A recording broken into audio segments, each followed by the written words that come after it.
ಎಲ್ಲರಿಗೂ ನಮಸ್ಕಾರ. ನಾನು ನಿಮ್ಮ ಸತೀಶ್ ಯೋಗ ವಿಜಯ್ ಭವ ಯೂಟ್ಯೂಬ್ ಚಾನಲಿಂದ. ಆತ್ಮೀಯ ಸ್ಪರ್ಧಾರ್ಥಿಗಳು, ಇವತ್ತಿನ ಈ ಕ್ಲಾಸಲ್ಲಿ ನಾವು PDO ಮತ್ತು VA ಎಕ್ಸಾಮ್ಗೆ ಸಂಬಂಧಪಟ್ಟಂತೆ ಸಹಕಾರ ಸಂಘಗಳು ಅನ್ನುವಂಥ ಒಂದು ಟಾಪಿಕ್ ಬಗ್ಗೆ ಚರ್ಚೆ ಮಾಡ್ತಾ ಹೋಗೋಣ. ಆಲ್ರೆಡಿ ನಿಮಗೆಲ್ಲ ಗೊತ್ತಿರುವ ಹಾಗೆ VA ಎಕ್ಸಾಮ್ನ GK ಪೇಪರಲ್ಲಿ ಗ್ರಾಮೀಣ ಸಹಕಾರ ಸಂಘಗಳು ಅನ್ನುವಂಥ ವಿಷಯವನ್ನು ಸಿಲೆಬಸ್ ಆಗಿ ಸೇರ್ಪಡೆ ಮಾಡಿರೋದು ಕಂಡು ಬರುತ್ತೆ. ಅಷ್ಟೇ ಅಲ್ಲ, ಈವನ್ PDO ಎಕ್ಸಾಮ್ನ GK ಪೇಪರಲ್ಲಿ ಕೂಡ ಗ್ರಾಮೀಣ ಸಹಕಾರ ಸಂಘಗಳು ಅನ್ನುವಂತಹ ವಿಷಯವನ್ನೇ ಆ್ಯಡ್ ಮಾಡಿರೋದು ಕಂಡು ಬರುತ್ತೆ. ಹಾಗಾಗಿ ಯಾರೆಲ್ಲ ಈ ಎರಡು ಎಕ್ಸಾಮ್ಗೆ ತಯಾರಿ ನಡೆಸ್ತಾ ಇದ್ದೀರಲ್ವಾ, ನಿಮ್ಮ ತಯಾರಿಗೆ ಯೂಸ್ಫುಲ್ ಆಗೋ ರೀತಿಯಲ್ಲಿ ಇವತ್ತಿನ ಈ ಕ್ಲಾಸಲ್ಲಿ ನಾವು ಗ್ರಾಮೀಣ ಸಹಕಾರ ಸಂಘಕ್ಕೆ ರಿಲೇಟೆಡ್ ಆಗಿರುವಂಥ ಓವರಾಲ್ ಕಂಟೆಂಟನ್ನು ಸುಮಾರು ಒಂದು 15ರಿಂದ 20 ಸಬ್ ಟಾಪಿಕಲ್ಲಿ ನಾವು ಚರ್ಚೆ ಮಾಡ್ತಾ ಹೋಗೋಣ. ಅಂದರೆ ಜಾಗತಿಕ ಮಟ್ಟದಲ್ಲಿ ಯಾವ ರೀತಿ ಸಹಕಾರ ಸಂಘಗಳ ಕಾನ್ಸೆಪ್ಟ್ ಆರಂಭ ಆಯಿತು ಅನ್ನೋದಾಗಿರ್ಬೋದು, ಜಾಗತಿಕ ಮಟ್ಟದಲ್ಲಿ ಸಹಕಾರ ಕ್ಷೇತ್ರಕ್ಕೆ ಕಾಂಟ್ರಿಬ್ಯೂಷನ್ ನೀಡಿರುವಂಥ ಅತ್ಯಂತ ಪ್ರಮುಖ ವ್ಯಕ್ತಿಗಳು ಯಾರನ್ನೋದು, ಜಾಗತಿಕ ಮಟ್ಟದಲ್ಲಿ ಮೊದಲ ಬಾರಿಗೆ ಹೆಚ್ಚು ಇಂಪಾರ್ಟೆಂಟ್ ಆಗಿ ಗುರುತಿಸುವಂಥ ಸಹಕಾರ ಸಂಘ ಆಗಿರುವಂಥ ರಾಗ್ಡಲ್ ಸಹಕಾರ ಸಂಘದ ಬಗ್ಗೆ ಆಗಿರ್ಬೋದು, ಜಾಗತಿಕ ಮಟ್ಟದಲ್ಲಿರುವಂಥ ಅಲಯನ್ಸ್ ಆಗಿರ್ಬೋದು, ಅದೇ ರೀತಿ ಭಾರತದಲ್ಲಿ ಯಾವ ರೀತಿ ಸಹಕಾರ ಚಳವಳಿ ಆರಂಭ ಆಯಿತು, ಇವನ್ ಬ್ರಿಟಿಷ್ ಕಾಲಾವಧಿಯ ಕಾಯ್ದೆಗಳಾಗಿರ್ಬೋದು, ಇನ್ನು ಸ್ವತಂತ್ರ ಭಾರತದಲ್ಲಿ ಬಂದಿರುವಂಥ ಕಾಯ್ದೆಗಳಾಗಿರ್ಬೋದು, ಕ್ರಮಗಳಾಗಿರ್ಬೋದು, ನಬಾರ್ಡ್ ಬ್ಯಾಂಕ್ ಆಗಿರ್ಬೋದು, ಇನ್ನು ಕರ್ನಾಟಕದಲ್ಲಿ ಸಹಕಾರ ಚಳವಳಿ ಯಾವ ರೀತಿ ಆರಂಭ ಆಯಿತು, ಕರ್ನಾಟಕದಲ್ಲಿ ಸಹಕಾರ ಕ್ಷೇತ್ರಕ್ಕೆ ಅತ್ಯಂತ ಪ್ರಮುಖವಾಗಿ ಕೊಡುಗೆ ನೀಡಿರುವಂಥ ಮಹನೀಯರ ಬಗ್ಗೆ ಆಗಿರ್ಬೋದು, ಇನ್ನು ಕರ್ನಾಟಕ ಸಹಕಾರ ಸಂಘಗಳ ಅಧಿನಿಯಮದ ಬಗ್ಗೆ, ಈ ರೀತಿ ಜಾಗತಿಕ ಮಟ್ಟ, ಭಾರತದ ಮಟ್ಟ ಮತ್ತು ಕರ್ನಾಟಕದ ಮಟ್ಟದಲ್ಲಿ ಈ ವಿಷಯಕ್ಕೆ ರಿಲೇಟೆಡ್ ಆಗಿ ಪ್ಯೂರ್ಲಿ VA ಎಕ್ಸಾಮ್ ಮತ್ತು PDO ಎಕ್ಸಾಮನ್ನು ಹೆಚ್ಚು ಫೋಕಸ್ ಆಗಿಟ್ಕೊಂಡು ಇವತ್ತಿನ ಈ ಕ್ಲಾಸಲ್ಲಿ ನಾವು ಚರ್ಚೆ ಮಾಡ್ತಾ ಹೋಗೋಣ. ಈ ಎಲ್ಲ ಅಂಶಗಳ ಜೊತೆಗೆ ಸಹಕಾರ ಕ್ಷೇತ್ರಕ್ಕೆ ರಿಲೇಟೆಡ್ ಆಗಿರುವಂಥ ಇನ್ನಿತರ ವಿಷಯಗಳನ್ನು ಕೂಡ ನಾವು ಚರ್ಚೆ ಮಾಡೋಣ. ಅಂದರೆ ಸಹಕಾರ ಸಂಘಗಳಲ್ಲಿ ನಾವು ಗುರುತಿಸುವಂಥ ವಿಧಗಳಾಗಿರ್ಬೋದು, ಭಾರತ ಮತ್ತು ಕರ್ನಾಟಕದ ಪ್ರಮುಖ ಸಹಕಾರ ಸಂಘಗಳು ಯಾವಿದ್ದಾವೆ, ಸ್ಪೆಷಲಿ ಕಾಂಪಿಟೇಟಿವ್ ಎಕ್ಸಾಮ್ ಪರ್ಪೋಸಿಂದ ಹೆಚ್ಚು ಇಂಪಾರ್ಟೆಂಟ್ ಆಗಿರುವಂಥ ಸಹಕಾರ ಸಂಘಗಳ ಬಗ್ಗೆ ನಾವು ಚರ್ಚೆ ಮಾಡ್ತಾ ಹೋಗೋಣ. ಸಹಕಾರ ಸಂಘಗಳಿಗೆ ಸಂವಿಧಾನಾತ್ಮಕ ಸ್ಥಾನಮಾನ ಕಲ್ಪಿಸಿಕೊಟ್ಟಿರುವಂಥ ಸಂವಿಧಾನ ತಿದ್ದುಪಡಿ ಆಗಿರ್ಬೋದು, ಸಹಕಾರ ರತ್ನ ಪ್ರಶಸ್ತಿ ಆಗಿರ್ಬೋದು, ಯಶಸ್ವಿನಿ ಯೋಜನೆ ಆಗಿರ್ಬೋದು, ಈ ರೀತಿ ಓವರಾಲ್ ಆಗಿ ಈ ಎರಡು ಎಕ್ಸಾಮಲ್ಲಿ ಈ ವಿಷಯದ ಮೇಲೆ ಬರುವಂತಹ ಕ್ವಶನ್ಸನ್ನು ನಾವು ಗೆಸ್ ಮಾಡಿಕೊಂಡು ಓವರಾಲ್ ಕಂಟೆಂಟನ್ನು ಕವರ್ ಮಾಡಿಕೊಡುವಂಥ ಒಂದು ಪ್ರಯತ್ನ ನಾನು ಈ ಕ್ಲಾಸಲ್ಲಿ ಮಾಡ್ತಾ ಇದ್ದೀನಿ. ಮೊದಲನೇದಾಗಿ ನಿಮಗೆಲ್ಲ ಗೊತ್ತಿರುವ ಹಾಗೆ 18ನೇ ಶತಮಾನದಲ್ಲಿ ಬ್ರಿಟನ್ನಲ್ಲಿ ಕೈಗಾರಿಕಾ ಕ್ರಾಂತಿ ನಡೆಯೋದು ಕಂಡುಬರುತ್ತೆ. ಕೈಗಾರಿಕಾ ಕ್ರಾಂತಿ ಜಗತ್ತಿನ ಹಲವಾರು ವಿದ್ಯಮಾನಗಳ ಮೇಲೆ ತನ್ನದೇ ಆದ ಮಹತ್ವದ ಪ್ರಭಾವವನ್ನು ಬೀರಿರೋದು ಕಂಡುಬರುತ್ತೆ. ಅದರಲ್ಲಿ ಕೆಲವೊಂದು ಧನಾತ್ಮಕ ಪ್ರಭಾವವನ್ನು ಗುರುತಿಸ್ತೇವೆ, ಕೆಲವೊಂದು ಋಣಾತ್ಮಕವಾದಂಥ ಪ್ರಭಾವವನ್ನು ಕೂಡ ನಾವು ಗುರುತಿಸ್ಬೋದಾಗಿದೆ. ಬ್ರಿಟನ್ನಲ್ಲಿ ಕೈಗಾರಿಕಾ ಕ್ರಾಂತಿ ಉಂಟು ಮಾಡಿರುವಂಥ ಪರಿಣಾಮಗಳಲ್ಲಿ ಅತ್ಯಂತ ಮಹತ್ವದ್ದಾಗಿ ಈ ಟಾಪಿಕ್ಗೆ ರಿಲೇಟೆಡ್ ಆಗಿ ಬಂದಾಗ, ಬ್ರಿಟನ್ನಲ್ಲಿ ಕೈಗಾರಿಕಾ ಕ್ರಾಂತಿಯಿಂದಾಗಿ ಎರಡು ವರ್ಗಗಳ ಅಸ್ತಿತ್ವಕ್ಕೆ ಬರ್ತವೆ. ಒಂದು ಶ್ರೀಮಂತ ವರ್ಗ, ಇನ್ನೊಂದು ಬಡ ವರ್ಗ ಅಂತ ಎರಡು ವರ್ಗಗಳ ಅಸ್ತಿತ್ವಕ್ಕೆ ಬರ್ತವೆ. ಶ್ರೀಮಂತ ವರ್ಗದ ಜನರು ತಮ್ಮಲ್ಲಿರುವಂಥ ದುಡ್ಡನ್ನು ಇನ್ವೆಸ್ಟ್ ಮಾಡಿ ಹೊಸ ಹೊಸ ಉದ್ದಿಮೆಗಳನ್ನು ಸ್ಥಾಪಿಸ್ತಾರೆ. ಅಂದರೆ ಅವರೆಲ್ಲ ಬಂಡವಾಳಶಾಹಿಗಳಾಗಿ ಮಾರ್ಪಡ್ತಾರೆ ಅಂತ ಹೇಳ್ಬೋದು, ಅವರೆಲ್ಲ ಉದ್ದಿಮೆ ವರ್ಗದವರಾಗಿ ಮಾರ್ಪಡ್ತಾರೆ. ಸೇಮ್ ಅದೇ ಸಮಯದಲ್ಲಿ ಬಡವರ್ಗದ ಜನರು ತಮ್ಮ ಜೀವನ ನಿರ್ವಹಣೆಗಾಗಿ ಶ್ರೀಮಂತರು ಸ್ಥಾಪನೆ ಮಾಡಿರುವಂಥ ಕಾರ್ಖಾನೆಗಳಲ್ಲಿ, ಉದ್ದಿಮೆಗಳಲ್ಲಿ ಇವರು ಕಾರ್ಮಿಕರಾಗಿ ಕೆಲಸ ಮಾಡಲಿಕ್ಕೆ ಅವರು ತೊಡಗ್ತಾರೆ. ಹಾಗಾಗಿ ಬಡವರೆಲ್ಲ ಕಾರ್ಮಿಕ ವರ್ಗದವರಾಗಿ ಮಾರ್ಪಡ್ತಾರೆ. ಈ ರೀತಿ ಶ್ರೀಮಂತರು ಮತ್ತು ಬಡವರು, ಅಥವಾ ಅದನ್ನೇ ನಾವು ಇನ್ನೊಂದು ರೀತಿ ಬಂದಾಗ ಬಂಡವಾಳಶಾಹಿಗಳ ವರ್ಗ ಮತ್ತು ಕಾರ್ಮಿಕ ವರ್ಗ ಅನ್ನುವಂಥ ಎರಡು ವರ್ಗಗಳು ಬ್ರಿಟನ್ನಲ್ಲಿ ಅಸ್ತಿತ್ವಕ್ಕೆ ಬರೋದನ್ನು ನಾವು ಕಾಣ್ತೇವೆ. ಓಕೆ, ಈ ರೀತಿ ಅಸ್ತಿತ್ವಕ್ಕೆ ಬಂದಿರುವಂಥ ವರ್ಗಗಳ ನಡುವಿನ ಆರ್ಥಿಕ ಅಂತರ ಕಾಲ ಕಳೆದಂತೆ ಹೆಚ್ಚಾಗ್ತಾ ಹೋಗುತ್ತೆ.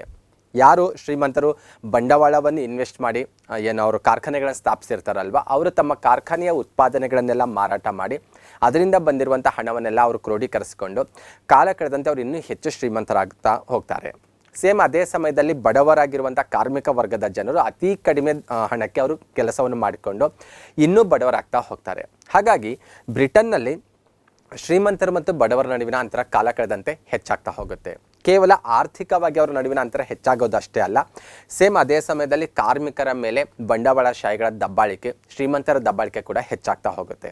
ಆದ್ದರಿಂದ ಬ್ರಿಟನ್ನಲ್ಲಿ ಕಾರ್ಮಿಕರ ಸ್ಥಿತಿ ತುಂಬ ಶೋಚನೀಯವಾಗುತ್ತೆ.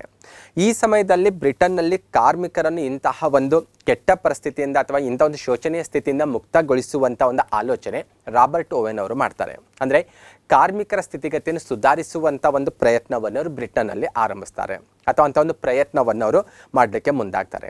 ಈ ಪ್ರಯತ್ನದ ಭಾಗವಾಗಿ ರಾಬರ್ಟ್ ಓವೆನ್ ಅವರು ಬ್ರಿಟನ್ನಲ್ಲಿ ಸಹಕಾರಿ ಗ್ರಾಮವನ್ನು ಅನುಷ್ಠಾನಕ್ಕೆ ತರ್ತಾರೆ. ಏನಿದು ಸಹಕಾರಿ ಗ್ರಾಮ ಅಂತ ನೋಡ್ತಾ ಹೋದರೆ, ಇದು ರಾಬರ್ಟ್ ಓವೆನ್ ಅವರ ಕಾನ್ಸೆಪ್ಟ್ ಆಗಿತ್ತು. ಅಂದರೆ ವಿವಿಧ ಉದ್ಯಮೆಗಳಲ್ಲಿ ಪರಿಣಿತರಾಗಿರುವಂಥ ಕಾರ್ಮಿಕರನ್ನೆಲ್ಲ ಒಂದು ಕಡೆ ಸೇರಿಸಿ ಪರಸ್ಪರ ಸಹಕಾರದಿಂದ ಕಾರ್ಯನಿರ್ವಹಿಸುವಂಥ ಒಂದು ವ್ಯವಸ್ಥೆಗೆ ನಾವು ಸಹಕಾರಿ ಗ್ರಾಮ ಅಂತ ಹೇಳ್ಬೋದು. ಇಂಥ ಒಂದು ವ್ಯವಸ್ಥೆಯನ್ನು ರಾಬರ್ಟ್ ಓವೆನ್ ಅವರು ಬ್ರಿಟನ್ನಲ್ಲಿ ಅನುಷ್ಠಾನಕ್ಕೆ ತರ್ತಾರೆ. ಬೇಸಿಕಲಿ ಇದಕ್ಕೆ ಮುಖ್ಯ ಕಾರಣ ಏನಂದರೆ, ಕಾರ್ಮಿಕರ ಸ್ಥಿತಿಗತಿಯನ್ನು ಸುಧಾರಿಸುವಂಥ ಒಂದು ಪ್ರಯತ್ನದ ಭಾಗವಾಗಿ ಬ್ರಿಟನ್ನಲ್ಲಿದು ಅಸ್ತಿತ್ವಕ್ಕೆ ಬರುತ್ತೆ. ಜಗತ್ತಿನ ಬೇರೆ ಬೇರೆ ಭಾಗದಲ್ಲಿ ಕೂಡ ಇದನ್ನು ಅನುಷ್ಠಾನಕ್ಕೆ ತರಬೇಕು ಅನ್ನುವಂಥ ಕನ್ಸರ್ನ್ ಕೂಡ ರಾಬರ್ಟ್ ಓವೆನ್ ಅವರು ಕಂಡಿದ್ರು. ಓಕೆ, ಹಾಗಾಗಿ ರಾಬರ್ಟ್ ಓವೆನ್ ಅವರ ಈ ವಿಚಾರಗಳೇನಿದ್ದಾವಲ್ವ, ಈ ವಿಚಾರಗಳು ಸಹಕಾರ ಕ್ಷೇತ್ರಕ್ಕೆ ಪ್ರೇರಕವಾಗಿ ಮಾರ್ಪಡ್ತವೆ. ಹಾಗಾಗಿ ರಾಬರ್ಟ್ ಓವೆನ್ ಅವರಿಗೆ ಜಗತ್ತಿನ ಸಹಕಾರಿ ಚಳವಳಿಯ ಪಿತಾಮಹ ಅಂತ ಕೂಡ ಕರೆಯಲಾಗುತ್ತೆ. ಸಾಕಷ್ಟು ಬಾರಿ ಎಕ್ಸಾಮಲ್ಲಿ ಕೇಳಿದ್ದಾರೆ ಕ್ವಶನ್ನು, ಯಾರನ್ನು ಜಾಗತಿಕ ಅಥವಾ ಜಗತ್ತಿನ ಸಹಕಾರಿ ಚಳವಳಿಯ ಪಿತಾಮಹ ಅಂತ ಕರೆಯಲಾಗುತ್ತೆ, ಗುರುತಿಸಲಾಗುತ್ತೆ, ಆ ರೀತಿ ಕೇಳಿದ್ದಾರೆ. ಹಾಗಾಗಿ ಕ್ಲಿಯರಾಗಿ ಗೊತ್ತಿರಬೇಕು, ರಾಬರ್ಟ್ ಓವೆನ್ ಅವರ ವಿಚಾರಗಳೇನಿದ್ದಾವಲ್ವ ಅವು ಸಹಕಾರಿ ಕ್ಷೇತ್ರಕ್ಕೆ ಪ್ರೇರಕವಾಗ್ತವೆ. ಮುಂದೆ ಸಹಕಾರಿ ಚಳವಳಿ ಆರಂಭ ಆಗಲಿಕ್ಕೆ ಇವರ ವಿಚಾರಗಳು ಬೇಸ್ ಆಗ್ತವೆ. ಆ ಆಧಾರದ ಮೇಲೆ ಇವರನ್ನು ನಾವು ಜಾಗತಿಕ ಮಟ್ಟದಲ್ಲಿ ಅಥವಾ ಪ್ರಪಂಚದಲ್ಲಿ ಸಹಕಾರಿ ಚಳವಳಿಯ ಪಿತಾಮಹ ಅಂತ ಗುರುತಿಸಲಾಗುತ್ತೆ. ಓಕೆ, ರಾಬರ್ಟ್ ಓವೆನ್ ಅವರ ವಿಚಾರಗಳ ಜೊತೆಗೆ ಸಹಕಾರಿ ಕ್ಷೇತ್ರಕ್ಕೆ ಬಂದಾಗ ಜಾಗತಿಕ ಮಟ್ಟದಲ್ಲಿ ಆಗಿರುವಂಥ ಮತ್ತೊಂದು ಮಹತ್ವದ ಬೆಳವಣಿಗೆ ಅಂದರೆ ಬ್ರಿಟನ್ ದೇಶದಲ್ಲಿ 1844ರಲ್ಲಿ ಅಸ್ತಿತ್ವಕ್ಕೆ ಬಂದಿರುವಂಥ ರಾಕ್ಡೆಲ್ ಅನ್ನುವಂಥ ಒಂದು ಸಹಕಾರಿ ಸಂಘವನ್ನು ನಾವು ಅತ್ಯಂತ ಪ್ರಮುಖವಾದಂಥ ಒಂದು ಮೈಲುಗಲ್ಲಂತ ಗುರುತಿಸ್ತೇವೆ. ಬ್ರಿಟನ್ನ ರಾಕ್ಡೆಲ್ ಅನ್ನುವಂಥ ಪಟ್ಟಣದಲ್ಲಿ ಈ ಸಹಕಾರಿ ಸಂಘ ಅಸ್ತಿತ್ವಕ್ಕೆ ಬರುತ್ತೆ. ಈ ಸಹಕಾರ ಸಂಘ ಏನಿದೆ ಅಲ್ವಾ, ರಾಕ್ಡೆಲ್ ಸಹಕಾರ ಸಂಘ, ಇದಕ್ಕೆ ಸಹಕಾರ ಚಳವಳಿಯ ನಿಜವಾದ ಮೂಲ ಅಂತ ಕೂಡ ಗುರುತಿಸಲಾಗುತ್ತೆ. ಓಕೆ, ಯಾಕೆ ಅಷ್ಟೊಂದು ವಿಶೇಷವಾದ ಸ್ಥಾನಮಾನ ಇದು ಪಡ್ಕೊಳ್ತು, ಯಾವ ರೀತಿ ಇದು ಅಸ್ತಿತ್ವಕ್ಕೆ ಬಂತು ಅಂತ ನೋಡ್ತಾ ಹೋದರೆ, ಆಲ್ರೆಡಿ ನಿಮಗೆ ಗೊತ್ತಿರುವ ಹಾಗೆ ರಾಕ್ಡೆಲ್ ಅನ್ನುವಂಥ ಪಟ್ಟಣದಲ್ಲಿ ಗಿರಣಿಯಲ್ಲಿ ಕೆಲಸ ಮಾಡ್ತಿದ್ದಂಥ ನೇಕಾರರು ಏನು ಮಾಡ್ತಾರೆ, ತಮ್ಮ ಕಷ್ಟದ ನಿವಾರಣೆಗಾಗಿ ಅವರು ಕೂಡ ಸಹಕಾರ ಮಾರ್ಗವನ್ನು ಫಾಲೋ ಮಾಡಲಿಕ್ಕೆ ಆರಂಭಿಸ್ತಾರೆ. ಅಂದರೆ ರಾಬರ್ಟ್ ಓವೆನ್ ಅವರ ವಿಚಾರಗಳೇನಿದಲ್ವ ಆ ವಿಚಾರಗಳನ್ನು ಅನುಸರಿಸುವುದರ ಮೂಲಕ ಈ ಗಿರಣಿಯಲ್ಲಿ ಕೆಲಸ ಮಾಡ್ತಿದ್ದಂಥ ಕಾರ್ಮಿಕರು, ನೇಕಾರರೆಲ್ಲ ತಮ್ಮ ಕಷ್ಟ ನಿವಾರಣೆಗಾಗಿ ಸಹಕಾರದ ಮೂಲಕ, ಸಹಕಾರ ತತ್ವದ ಮೂಲಕ ಅಥವಾ ಸಹಕಾರಿ ಗ್ರಾಮ ಅಂತ ಕಾನ್ಸೆಪ್ಟ್ ಕೊಟ್ಟಿದ್ರಲ್ವ, ಆ ಮಾರ್ಗದಲ್ಲಿ ತಮ್ಮ ಕಷ್ಟಗಳನ್ನು ನಿವಾರಿಸ್ಕೊಳ್ಳಿಕ್ಕೆ ಅವರು ಪ್ರಯತ್ನವನ್ನು ಮಾಡ್ತಾರೆ. ಇದರ ಭಾಗವಾಗಿ ಈ ಗಿರಣಿಯಲ್ಲಿ ಅಂದರೆ ರಾಕ್ಡೆಲ್ ಸಿಟಿಯಲ್ಲಿದ್ದಂತಹ ಗಿರಣಿಯಲ್ಲಿದ್ದಂತಹ ಕಾರ್ಮಿಕರನ್ನಿದ್ದಾರಲ್ವ, ಅದರಲ್ಲಿ ಸುಮಾರು ಒಂದು 28 ಜನ ನೇಕಾರರು ತಲಾ 1 ಪೌಂಡ್ ಹಣವನ್ನು ಹಾಕಿ 1844 ಡಿಸೆಂಬರ್ 21ರಂದು ತಮ್ಮದೇ ಆದ ಒಂದು ಸಹಕಾರ ಸಂಘವನ್ನು ಸ್ಥಾಪಿಸ್ಕೊಳ್ತಾರೆ. ಇದಕ್ಕೆ ರಾಕ್ಡೆಲ್ ಸಹಕಾರ ಸಂಘ ಅಂತ ಕರೆಯೋದು. ನಿಮಗನ್ನಿಸ್ತಾ ಇರ್ಬೋದು ಈ ಸಹಕಾರ ಸಂಘದ ಏನು ವಿಶೇಷತೆ, ಕ್ಯಾಸುವಲ್ ಆಗಿ ಸಹಕಾರ ಸಂಘ ಯಾವ ರೀತಿ ಅನುಷ್ಠಾನಕ್ಕೆ ಬರ್ತಾವೋ ಬಹುತೇಕ ಅದೇ ರೀತಿ ಇದು ಕೂಡ ಅನುಷ್ಠಾನಕ್ಕೆ ಬಂದಿದೆ ಅಂತ ಅನ್ನಿಸ್ಬೋದು. ಆದರೆ ಇಲ್ಲಿರುವಂಥ ವಿಶೇಷತೆ ಏನಂದರೆ, ರಾಕ್ಡೆಲ್ ಸಹಕಾರ ಸಂಘ ಸದಸ್ಯರೇನಿದಾರಲ್ವ ಅವರು ಕೇವಲ ಸಹಕಾರ ಸಂಘ ಸ್ಥಾಪಿಸ್ಕೊಳ್ಳೋದಷ್ಟೇ ಅಲ್ಲ, ತಮ್ಮ ಸಹಕಾರಿ ಸಂಘ ಯಶಸ್ವಿ ಆಗಬೇಕಾದ್ರೆ ಏನೆಲ್ಲ ನಿಯಮಗಳನ್ನು ಅಳವಡಿಸ್ಕೊಳ್ಬೇಕು ಅನ್ನೋದ್ರ ಬಗ್ಗೆ ಆಲೋಚನೆ ಮಾಡಿ ತಮ್ಮದೇ ಆದಂಥ ನೀತಿ ನಿಯಮಗಳನ್ನು ರೂಪಿಸ್ಕೊಳ್ತಾರೆ. ಈ ರೀತಿ ರೂಪಿಸ್ಕೊಂಡಿರುವಂಥ ನಿಯಮಗಳನ್ನು ಅನುಸರಿಸೋದ್ರ ಮೂಲಕ ಅದು ಹೆಚ್ಚು ಯಶಸ್ವಿ ಕೂಡ ಆಗುತ್ತೆ. ಅಲ್ಲಿರುವಂಥ ಕಾರ್ಮಿಕರು ಅಥವಾ ಆ ಸಂಘದ ಸದಸ್ಯರು ತಮ್ಮ ಕಷ್ಟದಿಂದ ಮುಕ್ತರಾಗ್ತಾರೆ ಅಂತ ಹೇಳ್ಬೋದು. ಯಾವಾಗ ರಾಕ್ಡೆಲ್ ಸಹಕಾರ ಸಂಘದ ಸದಸ್ಯರು ತಮ್ಮ ನೀತಿ ನಿಯಮಗಳನ್ನು ರಚಿಸ್ಕೊಂಡಿದ್ರು, ಆ ನೀತಿ ನಿಯಮಗಳನ್ನು ಅನುಸರಿಸ್ಕೊಂಡು ಯಾವ ರೀತಿ ಸಕ್ಸಸ್ ಆದ್ರಲ್ವಾ, ಆ ವಿಷಯ ಜಗತ್ತಿನ ಇತರೆ ಸಹಕಾರ ಸಂಘಗಳಿಗೂ ಕೂಡ ಅದು ಮಾದರಿಯಾಗುತ್ತೆ ಅಂತ ಹೇಳ್ಬೋದು. ಹಾಗಾಗಿ ರಾಕ್ಡೆಲ್ ಸಹಕಾರ ಸಂಘದ ಸದಸ್ಯರು ರೂಪಿಸ್ಕೊಂಡಿರುವಂತಹ ತತ್ವಗಳು, ನಿಯಮಗಳೇನಿದ್ದಾವಲ್ವ, ತಮ್ಮ ಯಶಸ್ವಿಗಾಗಿ ರಚಿಸ್ಕೊಂಡಿರುವಂಥ ನಿಯಮಗಳೇನಿದ್ದಾವಲ್ವ, ಆ ನಿಯಮಗಳು ಜಗತ್ತಿನಾದ್ಯಂತ ರಾಕ್ಡೆಲ್ ಪ್ರಿನ್ಸಿಪಲ್ಸ್ ಅಂತ ಫೇಮಸ್ ಆಗಿರೋದು. ಇವತ್ತಿಗೂ ಕೂಡ ಸಾಕಷ್ಟು ಕಡೆದು ಬಳಕೆ ಆಗ್ತಾ ಹೋಗುತ್ತೆ. ನಿಮಗೆ ರಾಕ್ಡೆಲ್ ಪ್ರಿನ್ಸಿಪಲ್ಸ್ ಯಾವುದಕ್ಕೆ ರಿಲೇಟೆಡ್ ಅಂತ ಕೇಳುವಂಥ ಪಾಸಿಬಿಲಿಟಿ ಇರುತ್ತೆ. ರಾಕ್ಡೆಲ್ ಪ್ರಿನ್ಸಿಪಲ್ಸ್ ಅಥವಾ ರಾಕ್ಡೆಲ್ ತತ್ವಗಳೇನಿದ್ದಾವಲ್ವ ಇವು ಸಹಕಾರ ಕ್ಷೇತ್ರಕ್ಕೆ ರಿಲೇಟೆಡ್ ಆಗಿದ್ದಾವೆ. ಬೇಸಿಕ್ಲಿ ಸಹಕಾರ ಸಂಘ ಯಶಸ್ವಿಗೆ ಅನುಸರಿಸಬೇಕಾದಂಥ ನೀತಿ ನಿಯಮಗಳನ್ನು ನಾವು ರಾಕ್ಡೆಲ್ ತತ್ವ ಅಂತ ಹೇಳೋದು. ಇದೇ ಹೆಸರಿಂದ ಯಾಕೆ ಕರಿತೇವೆ ಅಂದರೆ, ಬೇಸಿಕ್ಲಿ ಫಸ್ಟ್ ಆಫ್ ಆಲ್ ಇಂತಹ ತತ್ವಗಳನ್ನು ಅನುಸರಿಸಬೇಕು ಒಂದು ಸಹಕಾರಿ ಸಂಘ ಯಶಸ್ವಿ ಆಗಬೇಕಾದ್ರೆ ಅನ್ನುವಂಥ ಒಂದು ಆಲೋಚನೆ ಮಾಡಿ ಆ ನಿಯಮಗಳನ್ನು ರೂಪಿಸಿಕೊಟ್ಟಂಥ ಕೀರ್ತಿ ರಾಕ್ಡೆಲ್ ಸಹಕಾರ ಸಂಘದ ಸದಸ್ಯರಿಗೆ ಸಲ್ಲುತ್ತೆ. ಹಾಗಾಗಿ ಜಗತ್ತಿನ ಇತರೆ ಸಹಕಾರ ಸಂಘಗಳು ಕೂಡ, ಅಂದರೆ ಆ ನಂತರ ಅಸ್ತಿತ್ವಕ್ಕೆ ಬಂದಿರುವಂಥ ಸಹಕಾರ ಸಂಘಗಳು ಕೂಡ ಈ ತತ್ವಗಳನ್ನು ಅನುಸರಿಸೋದ್ರಿಂದ ಇವು ಬಹಳ ಇಂಪಾರ್ಟೆಂಟ್ ಅಂತ ಗುರುತಿಸೋದು. ಈ ರೀತಿ ರಾಕ್ಡೆಲ್ ಸಹಕಾರ ಸಂಘ ರಾಕ್ಡೆಲ್ ತತ್ವಗಳನ್ನು ಅನುಸರಿಸೋದ್ರ ಮೂಲಕ ಅಥವಾ ರಾಕ್ಡೆಲ್ ಸಹಕಾರ ತತ್ವಗಳನ್ನು ಅಥವಾ ಏನೋ ಪ್ರಿನ್ಸಿಪಲ್ಸ್ ಇದ್ದಾವಲ್ವ ಆ ನೀತಿ ನಿಯಮಗಳನ್ನು ರಚಿಸೋದರ ಮೂಲಕ ಸಹಕಾರಿ ಆಂದೋಲನಕ್ಕೆ ಒಂದು ನಿರ್ದಿಷ್ಟವಾದಂಥ ಒಂದು ಸ್ವರೂಪವನ್ನು ತಂದುಕೊಟ್ರಂತ ಗುರುತಿಸಲಾಗುತ್ತೆ. ಹಾಗಾಗಿ ರಾಕ್ಡೆಲ್ ಸಹಕಾರ ಸಂಘಕ್ಕೆ ಸಹಕಾರ ಚಳುವಳಿಯ ನಿಜವಾದ ಮೂಲ ಅಂತ ಕೂಡ ಆ ರೀತಿ ಕೂಡ ಗುರುತಿಸಲಾಗುತ್ತೆ. ಹಾಗಾಗಿ ಎಲ್ಲ ವಿಚಾರಗಳು ಈ ಸಹಕಾರ ಸಂಘಕ್ಕೆ ರಿಲೇಟೆಡ್ ಆಗಿ ನಿಮಗೆ ಗೊತ್ತಿರಬೇಕು. ಅಷ್ಟೇ ಅಲ್ಲ, ರಾಕ್ಡೆಲ್ ಸಹಕಾರ ಸಂಘದವರು ತಾವು ರಚಿಸಿಕೊಂಡಿರುವಂಥ, ತಾವು ರೂಪಿಸಿಕೊಂಡಿರುವಂಥ ನೀತಿ ನಿಯಮಗಳಿಗೆ ನಾವು ರಾಕ್ಡೆಲ್ ಪ್ರಿನ್ಸಿಪಲ್ಸ್ ಅಂತ ಕರಿತೇವಂತ ಡಿಸ್ಕಷನ್ ಮಾಡ್ತಾ ಇದ್ದೇವೆ. ಅದರಲ್ಲಿ ಬಹುತೇಕ ತತ್ವಗಳನ್ನು ನಾನಿಲ್ಲಿ ನಿಮಗೆ ಸ್ಕ್ರೀನ್ ಮೇಲೆ ತೋರಿಸ್ತಾ ಇರೋದು ಜಸ್ಟ್ ನಿಮಗೆ ಗೊತ್ತಿರುವಂಥ ವಿಚಾರಗಳಿದ್ದಾವೆ. ಒಂದು ಯಶಸ್ವಿ ಆಗಿರುವಂಥ ಸಹಕಾರಿ ಸಂಘ ಏನೆಲ್ಲ ನೀತಿ ನಿಯಮಗಳನ್ನು ಅನುಸರಿಸಬೇಕಲ್ವ, ಆ ಎಲ್ಲ ನೀತಿ ನಿಯಮಗಳನ್ನು ಅವಾಗಿನ ಸಮಯದಲ್ಲಿಯೇ ಆ ಸಹಕಾರ ಸಂಘದ ಸದಸ್ಯರು ತಮ್ಮ ಸಂಘದ ಯಶಸ್ವಿಗೆ ಅಳವಡಿಸ್ಕೊಂಡಿರೋದು ಕಂಡುಬರುತ್ತೆ. ಅದರಲ್ಲಿ ಕೆಲವೊಂದು ನಿಮಗೆ ಸ್ಕ್ರೀನ್ ಮೇಲೆ ಕಾಣಿಸ್ತಾ ಇದ್ದಾವೆ. ಅಂದರೆ ಮುಕ್ತ ಸದಸ್ಯತ್ವ ಆಗಿರ್ಬೋದು, ಪ್ರಜಾಸತ್ತಾತ್ಮಕ ನಿಯಂತ್ರಣ ಆಗಿರ್ಬೋದು, ವಿತರಣಾ ನ್ಯಾಯ ಆಗಿರ್ಬೋದು, ಷೇರು ಬಂಡವಾಳದ ಮೇಲೆ ಪರಿಮಿತ ಬಡ್ಡಿ ಆಗಿರ್ಬೋದು, ನಗದು ವ್ಯಾಪಾರ ಆಗಿರ್ಬೋದು, ಶುದ್ಧ ಮತ್ತು ಉತ್ತಮ ವಸ್ತುಗಳ ಮಾರಾಟ ಆಗಿರ್ಬೋದು. ಈ ರೀತಿ ಇನ್ನೂ ಕೆಲವೊಂದು ತತ್ವಗಳು ಕೂಡ ರಾಗ್ಡೆಲ್ ತತ್ವದಲ್ಲಿ ಗುರುತಿಸಲಾಗುತ್ತೆ. ರಾಗ್ಡೆಲ್ ತತ್ವಗಳು ಕೇವಲ ಸಂಘಕ್ಕಷ್ಟೇ ಸೀಮಿತ ಆಗಿರಲಿಲ್ಲ. ಆ ನಂತರ ಬಂದಿರುವಂಥ ಜಗತ್ತಿನ ಬೇರೆ ಬೇರೆ ಭಾಗದ ಸಹಕಾರಿ ಸಂಘಗಳು ಕೂಡ ನೀತಿ ನಿಯಮಗಳನ್ನು ಅಳವಡಿಸ್ಕೊಂಡಿದ್ದಾವೆ ಅಂತ ನಾನು ಹೇಳಿದೆ. ಅದರ ಜೊತೆಗೆ ಇನ್ನೂ ಒಂದು ಹೆಜ್ಜೆ ಮುಂದೆ ಹೋಗಿ ನೋಡೋದಾದರೆ ಅಂತಾರಾಷ್ಟ್ರೀಯ ಮಟ್ಟದಲ್ಲಿರುವಂಥ ಇಂಟರ್ನ್ಯಾಷನಲ್ ಕೋಆಪರೇಟಿವ್ ಅಲೈನ್ಸ್ ಅನ್ನುವಂಥ ಸಂಘಟನೆ ಇದೆ ಅಲ್ವಾ, ಈ ಸಂಘಟನೆಯು ಕೂಡ 1937ರಲ್ಲಿ ಆಫಿಷಿಯಲ್ ಆಗಿ ರಾಗ್ಡೆಲ್ ತತ್ವಗಳನ್ನು ಅಳವಡಿಸ್ಕೊಂಡಿರೋದು ಕಂಡುಬರುತ್ತೆ. ಅಷ್ಟೇ ಅಲ್ಲ, 1966ರಲ್ಲಿ ಇವುಗಳ ಪರಿಷ್ಕೃತ ರೂಪವನ್ನು ಕೂಡ ಅದು ಅಳವಡಿಸ್ಕೊಂಡಿರೋದು ಕಂಡುಬರುತ್ತೆ. ಹಾಗಾಗಿ ರಾಗ್ಡೆಲ್ ತತ್ವಗಳು ಅಂತಲೇ ನಿಮಗೆ ಎಕ್ಸಾಮಲ್ಲಿ ಕೇಳುವಂಥ ಪಾಸಿಬಿಲಿಟಿ ಇರುತ್ತೆ. ಹಾಗಾಗಿ ಗೊತ್ತಿರಬೇಕು, ರಾಗ್ಡೆಲ್ ತತ್ವಗಳಂದರೆ ಒಂದು ಸಹಕಾರ ಸಂಘ ಅನುಸರಿಸಬೇಕಾದಂಥ ನೀತಿ ನಿಯಮಗಳಂತ ಹೇಳೋದು. ಬೇಸಿಕ್ಲಿ ಅದು ರಾಗ್ಡೆಲ್ ಪಟ್ಟಣದಲ್ಲಿ ಸ್ಟಾರ್ಟ್ ಆಗಿರುವಂತಹ ಅಥವಾ ರಾಗ್ಡೆಲ್ ಸಹಕಾರ ಸಂಘದವರು ಫಸ್ಟ್ ಟೈಮ್ ಅದನ್ನು ಇಂಟ್ರೊಡ್ಯೂಸ್ ಮಾಡಿರೋದ್ರಿಂದ ಆ ಹೆಸರಿನಲ್ಲೇ ಆ ತತ್ವಗಳನ್ನು ಇವತ್ತಿಗೆ ಕೂಡ ಗುರುತಿಸಲಾಗುತ್ತೆ. ಮತ್ತು ಒಂದು ಹೊಸ ಟಾಪಿಕ್ ಕಾಣಿಸ್ತಾ ಇದೆ ನಿಮಗೆ, ಇಂಟರ್ನ್ಯಾಷನಲ್ ಕೋಆಪರೇಟಿವ್ ಅಲೈನ್ಸ್ ಅಂತ ಕಾಣಿಸ್ತಾ ಇದೆ ಅಲ್ವಾ. ಇದ್ರ ಬಗ್ಗೆ ಒಂದು ಸ್ವಲ್ಪ ಇನ್ಫಾರ್ಮೇಷನ್ ಕ್ಲಿಯರ್ ಮಾಡ್ಕೊಳ್ಳೋಣ. ಏನಿದು IC ಅಂತ ನೋಡ್ತಾ ಹೋದರೆ, ಇದು ಜಾಗತಿಕ ಮಟ್ಟದಲ್ಲಿ ಇರುವಂತಹ ಸರ್ಕಾರೇತರ ಸಹಕಾರಿ ಸಂಘಟನೆ ಅಂತ ಗುರುತಿಸೋದು. 1895ರಲ್ಲಿ ಇದು ಅನುಷ್ಠಾನಕ್ಕೆ ಬಂದಿದ್ದು. ಇದರ ಕೇಂದ್ರ ಕಚೇರಿ ಪಕ್ಕದಲ್ಲಿರುವಂಥ ಲಿಸ್ಟಲ್ಲಿ ಕಾಣಿಸ್ತಾ ಇದೆ, ಬೆಲ್ಜಿಯಂನ ಬ್ರುಸೆಲ್ಸ್ನಲ್ಲಿ ಇದರ ಕೇಂದ್ರ ಕಚೇರಿ ಇರೋದು. ಹಾಗಾಗಿ ಸಹಕಾರ ಕ್ಷೇತ್ರಕ್ಕೆ ರಿಲೇಟೆಡ್ ಆಗಿ ಅಂತಾರಾಷ್ಟ್ರೀಯ ಮಟ್ಟದಲ್ಲಿರುವಂಥ ಒಂದು ಸಂಘಟನೆ ಅಂತ ಗುರುತಿಸೋದು. ಇದು ಸರ್ಕಾರೇತರ ಸಂಘಟನೆ ಅನ್ನೋದು ಕೂಡ ನೀವು ಗಮನಿಸಬೇಕಾಗತ್ತೆ. ಓಕೆ, ಸಹಕಾರ ಚಳುವಳಿಯ ಸಪ್ತ ತತ್ವಗಳ ಬಗ್ಗೆ ಒಂದು ಸ್ವಲ್ಪ ಗೊತ್ತಿರಬೇಕು. ಇದು ICA ಗುರುತಿಸ್ಕೊಂಡಿರೋದು. ನಾವೇನು ಇಲ್ಲಿವರೆಗೂ ಡಿಸ್ಕಷನ್ ಮಾಡಿದೇವಲ್ವ, ಇಂಟರ್ನ್ಯಾಷನಲ್ ಕೋಆಪರೇಟಿವ್ ಅಲೈನ್ಸ್ ಅಂತ, ಆ ಸಂಘಟನೆಯವರು ಸಹಕಾರ ಚಳುವಳಿಯ ಸಪ್ತ ತತ್ವಗಳಂತ ಗುರುತಿಸ್ಕೊಂಡಿದ್ದಾರೆ. 1937ವರೆಗೂ ಬಂದಾಗ 5 ತತ್ವಗಳನ್ನು ಗುರುತಿಸ್ಕೊಳ್ಳಲಾಗಿತ್ತು, ಮೊದಲ 5 ತತ್ವಗಳನ್ನು. ಆಮೇಲೆ 1966ರಲ್ಲಿ 6ನೇ ತತ್ವ ಶಿಕ್ಷಣ ತರಬೇತಿ ಪ್ರಚಾರ ಅನ್ನೋದು, 1997ರಲ್ಲಿ 7ನೇ ತತ್ವವಾಗಿರುವಂಥ ಸಮುದಾಯದ ಕಾಳಜಿ ಅನ್ನುವಂಥ ತತ್ವ ಅಳವಡಿಸ್ಕೊಂಡಿರೋದು ಕಂಡುಬರುತ್ತೆ. ಇದು ICA ಗುರುತಿಸಿರುವಂತಹ ಸಹಕಾರ ಚಳುವಳಿಯ ಸಪ್ತ ತತ್ವಗಳನ್ನೋದು ತಿಳಿದಿರಬೇಕು. ಇದರಲ್ಲಿ ಬಹುತೇಕ ವಿಚಾರಗಳು ನಾವೇನು ರಾಗ್ಡೆಲ್ ತತ್ವಗಳಂತ ಡಿಸ್ಕಷನ್ ಮಾಡಿದೆವಲ್ವ, ಆ ತತ್ವಗಳೇ ಇಲ್ಲೇ ಅಂತರ್ಗತವಾಗಿರೋದನ್ನು ಕೂಡ ನಾವು ಸೂಕ್ಷ್ಮವಾಗಿ ಗಮನಿಸಬಹುದಾಗಿದೆ. ಅಲ್ಲಿ ಬಳಕೆ ಆಗಿರುವಂಥ ಪದಗಳೇ ಡಿಕ್ಟೋಲ್ ಬಳಕೆ ಆಗಿಲ್ಲ, ಅದು ಕೂಡ ಗಮನಿಸಬೇಕು. ಆದರೆ ಅಲ್ಲಿರುವಂಥ ವಿಚಾರಗಳೇನಿದಾವಲ್ವ, ಆ ವಿಚಾರಗಳನ್ನೇ ಇಲ್ಲಿ ಕೂಡ ಅಡಕವಾಗಿರೋದನ್ನು ನಾವು ಕಾಣ್ಬೋದಾಗಿದೆ. ಹಾಗಾಗಿ ICA ಇದನ್ನು ಅಳವಡಿಸ್ಕೊಂಡಿತ್ತು, ಇದನ್ನು ಅಫಿಷಿಯಲ್ ಆಗಿ ಇದನ್ನು ಅಡಾಪ್ಟ್ ಮಾಡ್ಕೊಂಡಿತ್ತು ಅನ್ನುವಂಥ ಒಂದು ವಿಚಾರ ಕೂಡ ನಾವು ಪ್ರೀವಿಯಸ್ ಒಂದು ಸ್ಲೈಡಲ್ಲಿ ಕೂಡ ನೋಡಿದ್ದೇವೆ.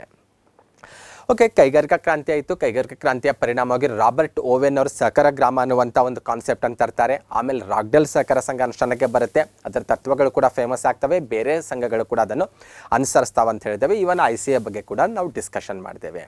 ಓಕೆ, ಇದರ ಮುಂದುವರಿದ ಭಾಗವಾಗಿ ನೋಡ್ತಾ ಹೋದರೆ 1844ರಲ್ಲಿ ಆಲ್ರೆಡಿ ರಾಗ್ಡೆಲ್ ಸಹಕಾರ ಸಂಘ ಅನುಷ್ಠಾನಕ್ಕೆ ಬರುತ್ತೆ. ಇದಕ್ಕೆ ನಿಜವಾದ ಮೂಲ ಅಂತ ಕೂಡ ಈ ರೀತಿ ಗುರುತಿಸಲಾಗುತ್ತೆ.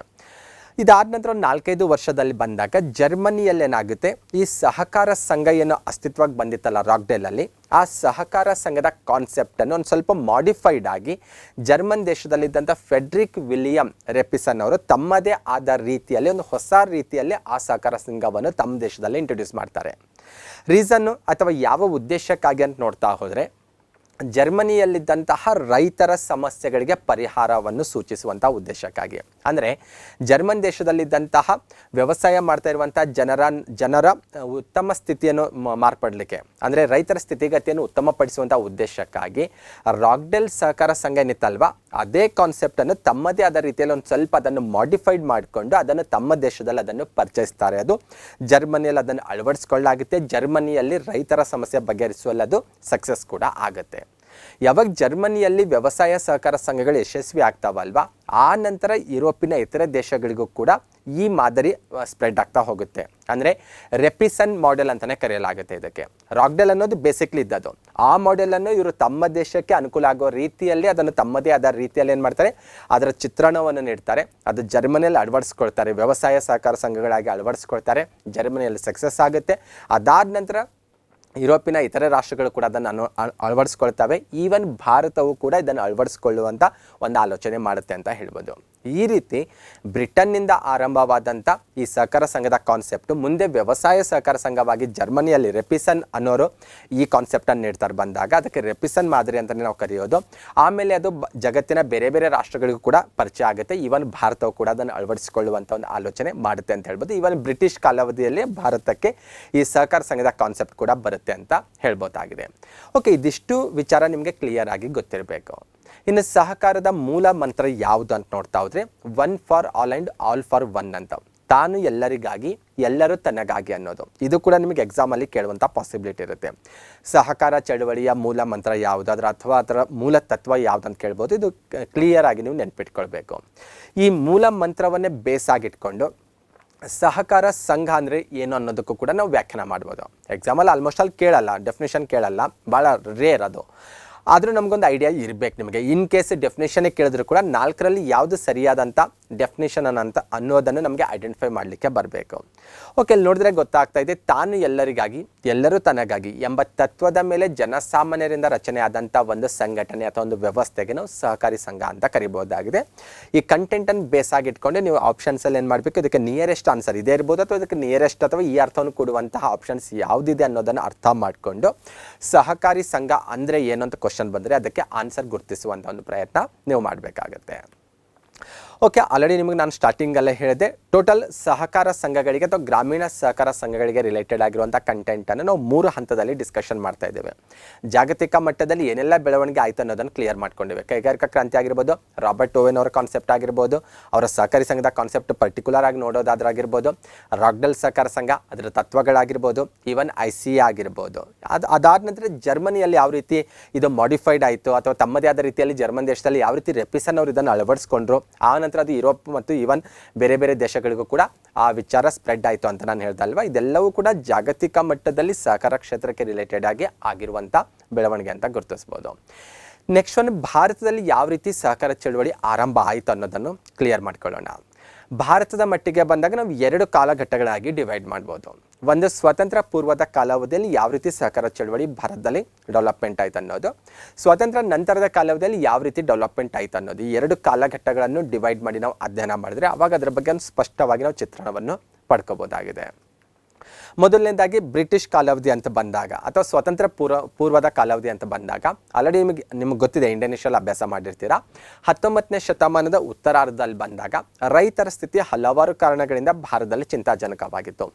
ಅದು ಅನಾವೃಷ್ಟಿ ಆಗಿರ್ಬೋದು ಅಥವಾ ಅವರ ಬೆಳೆಗಳಿಗೆ ಸರಿಯಾದ ಬೆಲೆ ಸಿಗದೇ ಇರ್ಬೋದು ಅಥವಾ ಬ್ರಿಟಿಷರು ರೈತರ ಮೇಲೆ ಬಲವಂತವಾಗಿ ತಮಗೆ ಬೇಕಾದಂಥ ಬೆಳೆಗಳನ್ನೇ ಬೆಳೀಲಿಕ್ಕೆ ಹೇಳೋದು, ಆ ಬೆಳೆಗಳಿಗೆ ಸರಿಯಾದ ಬೆಲೆ ಸಿಗದೇ ಇರ್ಬೋದು. ಈ ರೀತಿ ಸಾಕಷ್ಟು ಬೇರೆ ಬೇರೆ ಕಾರಣಗಳಿಂದಾಗಿ ರೈತರ ಸ್ಥಿತಿ 19ನೇ ಶತಮಾನದ ಉತ್ತರಾರ್ಧ ಅವಧಿಯಲ್ಲಿ ಅಷ್ಟೊಂದು ಉತ್ತಮವಾಗಿರಲಿಲ್ಲ, ಬಹಳ ಚಿಂತಾಜನಕವಾಗಿತ್ತು ಅಂತ ನಾವು ಇತಿಹಾಸದಿಂದ ತಿಳ್ಕೊಳ್ತೇವೆ. ಓಕೆ, ರೈತರನ್ನು ಇಂತಹ ಕಷ್ಟದ ಪರಿಸ್ಥಿತಿಯಿಂದ ಮುಕ್ತಗೊಳಿಸುವಂತಹ ಕೆಲವೊಂದು ಪ್ರಯತ್ನಗಳು ಬ್ರಿಟಿಷ್ ಸರ್ಕಾರ ಕೂಡ ಮಾಡುತ್ತೆ. ಆದರೆ ಅದರಲ್ಲಿ ಬಹುತೇಕ ಪ್ರಯತ್ನಗಳು ಪ್ರಾಮಾಣಿಕವಾಗಿರಲಿಲ್ಲ ಅಂತಲೇ ಹೇಳ್ಬೋದು. ಅಂದರೆ ರೈತರನ್ನು ನಿಜವಾಗ್ಲೂ ಅಂತಹ ಒಂದು ಸಂದಿಗ್ಧ ಪರಿಸ್ಥಿತಿಯಿಂದ ಮುಕ್ತಗೊಳಿಸುವಂಥ ಪ್ರಾಮಾಣಿಕ ಪ್ರಯತ್ನಗಳು, ಪ್ರಾಮಾಣಿಕವಾದಂಥ ಸುಧಾರಣಾ ಕ್ರಮಗಳು ಬ್ರಿಟಿಷ್ ಸರ್ಕಾರ ಕೈಗೊಳ್ಳಿಲ್ಲ ಅಂತ ಹೇಳ್ಬೋದು. ಇದರಿಂದ ಏನಾಗ್ತಾ ಇತ್ತು, ದೇಶದ ಬೇರೆ ಬೇರೆ ಭಾಗದಲ್ಲಿ ರೈತರು ಬೇಸೆತ್ತು, ಅಂದರೆ ಆಡಳಿತ ವ್ಯವಸ್ಥೆ ವಿರುದ್ಧ ಬೇಸೆತ್ತು ಬ್ರಿಟಿಷ್ ಸರ್ಕಾರದ ವಿರುದ್ಧ ದಂಗೆ ಕೂಡ ಏಳಲಿಕ್ಕೆ ಆರಂಭಿಸ್ತಾರೆ. ಓಕೆ, ಇಂತಹ ಸಂದರ್ಭದಲ್ಲಿ ಇದಕ್ಕೆ ಏನು ಸೊಲ್ಯೂಷನ್ ಕಂಡುಕೊಳ್ಬೇಕು ಅನ್ನುವಂಥ ಒಂದು ಆಲೋಚನೆ ದೇಶದ ಬೇರೆ ಬೇರೆ ಭಾಗದಲ್ಲಿ ಆರಂಭ ಆಗುತ್ತೆ. ಸ್ಪೆಷಲಿ ಮದ್ರಾಸ್ ಪ್ರಾಂತ್ಯ ಏನು ಮಾಡುತ್ತೆ, 1892ರಲ್ಲಿ ಸರ್ ಫೆಡ್ರಿಕ್ ನಿಕೋಲ್ಸನ್ ಅವರಿಗೆ ಒಂದು ಆದೇಶ ನೀಡುತ್ತೆ. ಏನು ಆದೇಶ ಅಂದರೆ, ಯುರೋಪ್ ರಾಷ್ಟ್ರಗಳಲ್ಲಿ ಇರುವಂಥ ಸಹಕಾರ ಚಳವಳಿಯ ಬಗ್ಗೆ ಅಧ್ಯಯನ ಮಾಡಿ ಅದನ್ನು ಭಾರತದಲ್ಲಿ ಅಳವಡಿಸ್ಕೋಬೋದು ಅಥವಾ ಭಾರತಕ್ಕೆ ಅದರಿಂದ ಭಾರತೀಯ ರೈತರಿಗೆ ಅಥವಾ ಭಾರತದಲ್ಲಿರುವಂಥ ರೈತರ ಏನೋ ಸ್ಥಿತಿ ಏನಿದೆ ಅಲ್ವಾ, ಚಿಂತಾಜನಕ ಸ್ಥಿತಿ, ಆ ಸ್ಥಿತಿಯಿಂದ ರೈತರನ್ನು ಮುಕ್ತಗೊಳಿಸಬಹುದಾ ಅನ್ನೋದ್ರ ಬಗ್ಗೆ ಅಧ್ಯಯನ ಮಾಡಿ ವರದಿ ಸಲ್ಲಿಸಲಿಕ್ಕೆ ಸೂಚಿಸುತ್ತೆ. ಓಕೆ, ಫೆಡ್ರಿಕ್ ನಿಕೋಲ್ಸನ್ ಅವರಿಗೆ ಈ ಜವಾಬ್ದಾರಿ ಕೊಡ್ತಾ ಇದ್ದಾರೆ ಅಂದರೆ ಇಲ್ಲಿ ಒಂದು ವಿಚಾರ ನಾವು ಮಾಡ್ಬೋದು, ಏನಂದರೆ ಭಾರತದಲ್ಲಿಯೂ ಕೂಡ ಸಹಕಾರ ಸಂಘಗಳ ಅನುಷ್ಠಾನದ ಆಲೋಚನೆ ಈ ಸಮಯದಲ್ಲಿ ಆರಂಭ ಆಯಿತು ಅಂತ ನಾವು ಗುರುತಿಸ್ಬೋದಾಗಿದೆ. ಆದರೆ ಫೆಡ್ರಿಕ್ ನಿಕೋಲ್ಸನ್ ಏನು ವರದಿ ಕೊಡ್ತಾರೆ ಅನ್ನೋಂಥ ಬೇಸ್ ಮೇಲೆ ಭಾರತದಲ್ಲಿ ಸಹಕಾರ ಚಳವಳಿ ಅನುಷ್ಠಾನಕ್ಕೆ ಬರ್ತಾವ ಇಲ್ವಾ ಅನ್ನೋದನ್ನು ನಾವು ಡಿಸೈಡ್ ಮಾಡ್ಬೋದಾಗಿದೆ. ಹಾಗಾಗಿ ಸರ್ ಫೆಡ್ರಿಕ್ ನಿಕೋಲ್ಸನ್ ಹೆಸರನ್ನು ಸ್ಪಷ್ಟವಾಗಿ ನೆನ್ಪಿಟ್ಕೊಳ್ಬೇಕು, ಬಹಳ ಇಂಪಾರ್ಟೆಂಟ್ ಆಗಿರುವಂಥ ಪರ್ಸನ್ ಅಂತ ನಾವು ಗುರುತಿಸ್ಬೋದು. ಓಕೆ ಸರ್, ಫೆಡ್ರಿಕ್ ನಿಕೋಲ್ಸನ್ ಏನು ಮಾಡ್ತಾರೆ, ಇದ್ರ ಬಗ್ಗೆ ಅಧ್ಯಯನ ಮಾಡ್ತಾರೆ. ಅವರು ತಮ್ಮ ವರದಿಯಲ್ಲಿ ಏನು ಹೇಳ್ತಾರೆ ಅಥವಾ ಏನು ಶಿಫಾರಸ್ ಮಾಡ್ತಾರೆ ಅಂದರೆ, ಭಾರತದಲ್ಲಿ ರೈತರೇನು ಸಮಸ್ಯೆ ಎದುರಿಸ್ತಾ ಇದ್ದಾರಲ್ವಾ ಅಥವಾ ರೈತರನ್ನು ಆ ಸಮಸ್ಯೆಯಿಂದ ಮುಕ್ತಗೊಳಿಸಲಿಕ್ಕೆ ಜರ್ಮನ್ ದೇಶದಲ್ಲಿ ರೆಪಿಸನ್ ಮಾದರಿಯ ಸಹಕಾರ ಸಂಘಗಳೇನಿದ್ದಾವಲ್ವ ಅಂತಹ ಸಹಕಾರಿ ಸಂಘಗಳನ್ನು ಭಾರತದಲ್ಲಿ ನಾವು ಅನುಷ್ಠಾನಕ್ಕೆ ತಂದರೆ ಖಂಡಿತ ರೈತರನ್ನು ಅವರ ಸಂದಿಗ್ಧ ಪರಿಸ್ಥಿತಿಯಿಂದ ಅಥವಾ ಅವರ ಚಿಂತಾಜನಕ ಸ್ಥಿತಿಯಿಂದ ಅವರನ್ನು ಮುಕ್ತಗೊಳಿಸಬಹುದು ಅನ್ನುವಂಥ ಒಂದು ಶಿಫಾರಸನ್ನು ಅವರು ತಮ್ಮ ವರದಿಯಲ್ಲಿ ಕೊಡೋದು ಕಂಡುಬರುತ್ತೆ. ಹಾಗಾದರೆ ನಾವಿಲ್ಲಿ ಈ ಪರ್ಸನ್ ಹೆಸರು ನಾವು ಖಂಡಿತ ನೆನ್ಪಿಟ್ಕೊಳ್ಳೇಬೇಕು. ಆಲ್ರೆಡಿ ನಾನು ಹೇಳ್ದಲ್ಲ ನಿಮಗೆ, ಫಸ್ಟ್ ಟೈಮ್ ಭಾರತದಲ್ಲಿ ಸಹಕಾರ ಸಂಘಗಳನ್ನ ಅನುಷ್ಠಾನಕ್ಕೆ ತರಬೇಕು, ಅದು ಸ್ಪೆಷಲಿ ರೆಪಿಸನ್ ಮಾದರಿ ಅನ್ನೋದು ನೀವು ಕ್ಲಿಯರಾಗಿ ನೆನ್ಪಿಟ್ಕೊಳ್ಬೇಕು. ಜನರಲೈಸ್ ಆಗಿ ಬಂದಾಗ ಸಹಕಾರ ಸಂಘ ಅಂತ ಹೇಳ್ಬೋದು, ಆದರೆ ಪರ್ಟಿಕ್ಯುಲರ್ ಬಂದಾಗ ರೆಪಿಸನ್ ಮಾದರಿಯ ಸಹಕಾರ ಸಂಘಗಳನ್ನೇ ರೈತರ ಸಮಸ್ಯೆಗೆ ಸೊಲ್ಯೂಷನ್ ಆಗಿ ನಾವು ಭಾರತದಲ್ಲಿ ಇಂಟ್ರಡ್ಯೂಸ್ ಮಾಡಬಹುದು ಅನ್ನುವಂಥ ಒಂದು ವಿಚಾರ ಇವರು ವ್ಯಕ್ತಪಡಿಸ್ತಾರೆ. ಹಾಗಾಗಿ ಕೊನೆ ಪಾಯಿಂಟಲ್ಲಿ ಅದನ್ನೇ ಹೇಳ್ತಾ ಇರೋದು, ಭಾರತದಲ್ಲಿ ಮೊದಲ ಬಾರಿಗೆ ಸಹಕಾರ ಸಂಘಗಳ ಸ್ಥಾಪನೆಗೆ ಶಿಫಾರಸು ಮಾಡಿದಂಥ ಕೀರ್ತಿ ಸರ್ ಫೆಡ್ರಿಕ್ ನಿಕೋಲ್ಸನ್ ಅವರಿಗೆ ಸಲ್ಲುತ್ತೆ. ಹಾಗಾಗಿ ನೀವು ಸಾಕಷ್ಟು ಕಡೆ ಸಹಕಾರ ಸಂಘಗಳಿಗೆ ರಿಲೇಟೆಡ್ ಆಗಿ ಏನಾದರೂ ನೀವು ಸ್ಟಡಿ ಮಾಡುವಂಥ ಸಂದರ್ಭದಲ್ಲಿ ಸರ್ ಫೆಡ್ರಿಕ್ ನಿಕೋಲ್ಸನ್ ಅವರಿಗೂ ಭಾರತದ ಸಹಕಾರ ಚಳವಳಿಯ ಪಿತಾಮಹ ಅಥವಾ ಪ್ರವರ್ತಕ ಅಂತ ಆ ರೀತಿ ಕೂಡ ಉಲ್ಲೇಖ ಆಗೋದು ಕಂಡುಬರುತ್ತೆ. ಆದರೆ ನಾವು ನಮ್ಮ ಸ್ಟೇಟ್ ಎಕ್ಸಾಮಲ್ಲಿ ಬಂದಾಗ ಸಿದ್ದಣ್ಣಗೌಡ ಸಣ್ಣ ರಾಮಣ್ಣಗೌಡ ಪಾಟೀಲ್ ಅವರಿಗೆ ನಾವು ಭಾರತದ ಸಹಕಾರ ಚಳವಳಿಯ ಪಿತಾಮಹ ಅಂತ ಗುರುತಿಸ್ತೇವೆ. ಇನ್ ಕೇಸ್ ಎಕ್ಸಾಮಲ್ಲಿ ಕ್ವಶನ್ ಕೇಳಿದ್ರೆ ಅಲ್ಲಿ ಸಿದ್ದಣ್ಣಗೌಡ ಸಣ್ಣ ರಾಮಣ್ಣಗೌಡ ಪಾಟೀಲ್ ಅವರ ಹೆಸರನ್ನು ಆಪ್ಷನ್ಸ್ ಆಗಿ ಕೊಟ್ಟಿಲ್ಲ, ಫೆಡ್ರಿಕ್ ನಿಕೋಲ್ಸನ್ ಹೆಸರನ್ನು ಆಪ್ಷನ್ಸ್ ಆಗಿ ಕೊಟ್ಟಿದ್ದಾರೆ ಅಂದರೆ ನೀವು ಸರ್ ಫೆಡ್ರಿಕ್ ನಿಕೋಲ್ಸನ್ ಕೂಡ ಆಯ್ಕೆ ಮಾಡ್ಬೋದು. ಸುಮಾರು ಕಡೆ ಇವ್ರ ಹೆಸರು ಕೂಡ ಪ್ರಸ್ತಾಪ ಆಗಿರೋದು ಕಂಡುಬರುತ್ತೆ, ಭಾರತದ ಸಹಕಾರ ಚಳವಳಿಯ ಪಿತಾಮಹ ಅಂತ. ರೀಸನ್ ಏನು ಕೊಡ್ತಾರೆ ಅಂದರೆ ಮೊದಲ ಬಾರಿಗೆ ಸಹಕಾರ ಸಂಘಗಳ ಅನುಷ್ಠಾನಕ್ಕೆ ಇವರು ಶಿಫಾರಸ್ ಮಾಡ್ತಾರೆ. ಹಾಗಾಗಿ ಬ್ರಿಟನ್ ಸರ್ಕಾರ ಆಸಕ್ತಿ ತೋರಿಸುತ್ತೆ ಭಾರತದಲ್ಲಿ ಸಹಕಾರ ಸಂಘಗಳ ಅನುಷ್ಠಾನಕ್ಕೆ ತರುವಂತಹ ಒಂದು ಆಲೋಚನೆ ಮಾಡುತ್ತೆ ಅನ್ನುವಂಥ ಒಂದು ವಾದ ಕೂಡ ಇದೆ. ಹಾಗಾಗಿ ನೀವು ಈ ವಿಚಾರದ ಬಗ್ಗೆ ಒಂದು ಸ್ವಲ್ಪ ಕ್ಲಾರಿಟಿ ಇರಬೇಕು ನಿಮಗೆ. ಓಕೆ, ಬಹುತೇಕ ಇದೇ ಸಮಯದಲ್ಲಿ ಉತ್ತರ ಪ್ರದೇಶದ ಪ್ರಾಂತೀಯ ಸರ್ಕಾರವು ಕೂಡ ಏನು ಮಾಡುತ್ತೆ, ಡೂಪರ್ ನೆಕ್ಸ್ ಅನ್ನುವಂಥ ಒಬ್ಬ ಅಧಿಕಾರಿಯನ್ನು ನೇಮಕ ಮಾಡಿದೆ. ಯಾವ ವಿಷಯಕ್ಕಾಗಿ? ರೈತರ ಸಮಸ್ಯೆ ಪರಿಹರಿಸಲು ನಾವು ಏನು ಕ್ರಮ ಕೈಗೊಳ್ಬೋದು ಅನ್ನೋದರ ಬಗ್ಗೆ ಸಲಹೆ ನೀಡಲಿಕ್ಕೆ ಡೂಪರ್ ನೆಕ್ಸ್ ಅವರನ್ನು ನೇಮಕ ಮಾಡ್ತೇವೆ. ಡೂಪರ್ ನೆಕ್ಸ್ ಅವ್ರು ಏನು ಮಾಡ್ತಾರೆ ಅಂದರೆ, ಭಾರತದಲ್ಲಿ ಸ್ಪೆಷಲಿ ಆ ಪ್ರಾಂತ್ಯ ಇದರಲ್ಲಿ ಬಂದಾಗ ಭಾರತೀಯ ರೈತರು ಎದುರಿಸ್ತಾ ಇರುವಂಥ ಸಮಸ್ಯೆಗಳನ್ನು ಪರಿಹರಿಸಲಿಕ್ಕೆ ನಾವು ಏನು ಕ್ರಮ ಕೈಗೊಳ್ಳಬೇಕು ಅನ್ನೋದನ್ನು ಅವರು ತಮ್ಮ ಒಂದು ಗ್ರಂಥದಲ್ಲಿ ಕೂಡ ಮೆನ್ಷನ್ ಮಾಡ್ತಾರೆ. ಪೀಪಲ್ಸ್ ಬ್ಯಾಂಕ್ಸ್ ಫಾರ್ ನದರ್ನ್ ಇಂಡಿಯಾ ಅನ್ನೋದು ಅಲ್ಲಿ ಸಬ್ ಟೈಟಲ್ ನೋಡಿದ್ರೆ ಗೊತ್ತಾಗ್ತಾ ಇದೆ. ಈ ಕೃತಿಯಲ್ಲೂ ಕೂಡ ಅವರು ಸಹಕಾರ ಸಂಘಗಳ ಸ್ಥಾಪನೆಗೆ ಶಿಫಾರಸ್ ಮಾಡ್ತಾರೆ. ಅಂದರೆ ರೈತರ ಸಮಸ್ಯೆ ಪರಿಹಾರಕ್ಕೆ ಅವ್ರು ಏನು ಮಾಡ್ತಾರೆ, ಸಹಕಾರಿ ಸಂಘಗಳ ಮೂಲಕ ನಾವು ಸೊಲ್ಯೂಷನ್ ಕಂಡುಕೊಡಬಹುದು ಅನ್ನುವಂಥ ಒಂದು ವಿಚಾರ ಕೂಡ ಅವರು ವ್ಯಕ್ತಪಡಿಸ್ತಾರೆ. ಫೈನಲಿ 1904ರಲ್ಲಿ ಕೋಆಪರೇಟಿವ್ ಕ್ರೆಡಿಟ್ ಸೊಸೈಟೀಸ್ ಆ್ಯಕ್ಟ್ ಅನ್ನುವಂಥ ಒಂದು ಕಾಯ್ದೆ ಜಾರಿಗೆ ಬರುತ್ತೆ. ಅಂದರೆ ಕೋಆಪರೇಟಿವ್ ಕ್ರೆಡಿಟ್ ಸೊಸೈಟೀಸ್ ಆ್ಯಕ್ಟ್ 1904 ಅನ್ನೋದು ಆ ಕಾಯ್ದೆ ಹೆಸರು. ನಿಮಗೆ ಗೊತ್ತಿರಬೇಕಿದೆ ಯಾವಾಗ ಜಾರಿಗೆ ಬಂತಂತ ಕೂಡ ಕೇಳ್ಬೋದು, ಅಥವಾ ಕಾಯ್ದೆ ಹೆಸರನ್ನೇ ಕೇಳ್ಬೋದು ನಿಮಗೆ. ಅದು ಅಫಿಷಿಯಲ್ ಆಗಿ ಕ್ಲಿಯರ್ ಆಗಿ ಗೊತ್ತಿರಬೇಕು ನಿಮಗೆ, ಕೋಆಪರೇಟಿವ್ ಕ್ರೆಡಿಟ್ ಸೊಸೈಟೀಸ್ ಆ್ಯಕ್ಟ್ 1904 ಅಂತ. ಈ ಸಮಯದಲ್ಲಿ ಆಲ್ರೆಡಿ ಗೊತ್ತು ನಿಮಗೆ, ಲಾರ್ಡ್ ಕರ್ಜನ್ ವೈಸರಾಯ ಆಗಿರ್ತಾನೆ. Okay, cooperative credit societies act 1904 ಏನಿದೆ ಅಲ್ವಾ, ಈ ಕಾಯ್ದೆ ಜಾರಿಗೆ ಬಂದಿದ್ದು 1904 ಮಾರ್ಚ್ 25ರಂದು. ಇದು ಭಾರತದಲ್ಲಿ ಜಾರಿಗೆ ಬಂದಿರುವಂಥದ್ದು, ಭಾರತದ ಮಟ್ಟಿಗೆ ನಾವು ಹೇಳೋದಾದರೆ ದೇಶದ ಪ್ರಥಮ ಸಹಕಾರಿ ಕಾಯ್ದೆ ಅಂತ ಗುರುತಿಸೋದು. ಕೋಆಪರೇಟಿವ್ಗೆ ರಿಲೇಟೆಡ್ ಆಗಿರುವಂಥ ಮೊದಲ ಆ್ಯಕ್ಟ್ ಅಂತ ಇದನ್ನು ಗುರುತಿಸಲಾಗುತ್ತೆ. ಇದು ಯಾವಾಗ ಜಾರಿಗೆ ಬಂದಿದೆ ಅಂತ ಕೇಳ್ಬೋದು, ಆ ಕಾಯ್ದೆ ಟೈಟಲ್ ಕೂಡ ಇಂಪಾರ್ಟೆಂಟ್ ಆಗುತ್ತೆ. ಈ ಕಾಯ್ದೆ ಜಾರಿಗೆ ಬರುವುದರೊಂದಿಗೆ ಭಾರತದಲ್ಲಿ ಸಹಕಾರ ಆಂದೋಲನ ಅಧಿಕೃತವಾಗಿ ಆರಂಭ ಆಯ್ತಂತ ಗುರುತಿಸೋದು. ಯಾವ ಕಾಯ್ದೆಯ ಮೂಲಕ ಭಾರತದಲ್ಲಿ ಸಹಕಾರಿ ಚಳವಳಿ ಆರಂಭ ಆಯ್ತಂತ ಕೇಳ್ಬೋದು, ಯಾವಾಗ ಜಾರಿಗೆ ಬಂತಂತ ಕೇಳ್ಬೋದು, ಅಥವಾ ದೇಶದ ಮೊದಲ ಸಹಕಾರಿ ಕಾಯ್ದೆ ಯಾವುದಂತ ಕೇಳ್ಬೋದು. ಮತ್ತು ಈ ಕಾಯ್ದೆಯು ಕೂಡ ಅಷ್ಟೇ ಜರ್ಮನಿ ದೇಶದಲ್ಲಿ ಆಲ್ರೆಡಿ ಸಕ್ಸಸ್ ಆಗಿದ್ದಂಥ ರೆಪಿಸನ್ ಮಾದರಿಯ ಸಹಕಾರಿ ಸಂಘಗಳನ್ನು ಭಾರತದಲ್ಲಿ ಅನುಷ್ಠಾನಕ್ಕೆ ತರಲಿಕ್ಕೆ ಇದು ಅವಕಾಶ ಮಾಡಿಕೊಡುತ್ತೆ ಅಂತ ಹೇಳ್ಬೋದು. ಕ್ಯಾಸುವಲ್ ಆಗಿ ಬಂದಾಗ ಈ ಕಾಯ್ದೆಯ ಮೂಲಕ ಭಾರತದಲ್ಲಿ ಸಹಕಾರಿ ಕಾಯ್ದೆಗಳ ಅಸ್ತಿತ್ವಕ್ಕೆ ಸಹಕಾರಿ ಸಂಘಗಳ ಅಸ್ತಿತ್ವಕ್ಕೆ ಬಂದು ಅಂತ ನಾವು ಹೇಳ್ತೇವೆ. ಆದರೆ ಪರ್ಟಿಕ್ಯುಲರ್ ಏನಾದರೂ ಕೇಳಿದ್ರೆ ನೀವು ರೆಪಿಸನ್ ಮಾದರಿಯ ಸಹಕಾರಿ ಸಂಘಗಳು ಅನುಷ್ಠಾನಕ್ಕೆ ಇದು ಅವಕಾಶ ಮಾಡಿಕೊಡುತ್ತೆ ಅಂತಲೇ ಹೇಳಬೇಕಾಗುತ್ತೆ. ಮತ್ತು ಇಲ್ಲಿ ರೆಪಿಸನ್ ಅನ್ನುವಂಥ ವರ್ಡ್ ನಿಮ್ಗೆ ಆಲ್ರೆಡಿ ಇಂಟ್ರೊಡ್ಯೂಸ್ ಆಗಿದೆ ನಮಗೆ. ಜರ್ಮನ್ ದೇಶದಲ್ಲಿ ರೆಪಿಸನ್ ಅವರು ತಮ್ಮದೇ ಆದ ರೀತಿಯಲ್ಲಿ ಈ ಕಾನ್ಸೆಪ್ಟ್ ಕಾನ್ಸೆಪ್ಟನ್ನು ನೀಡಿರ್ತಾರೆ ಅಂತ ಹೇಳ್ಬೋದು.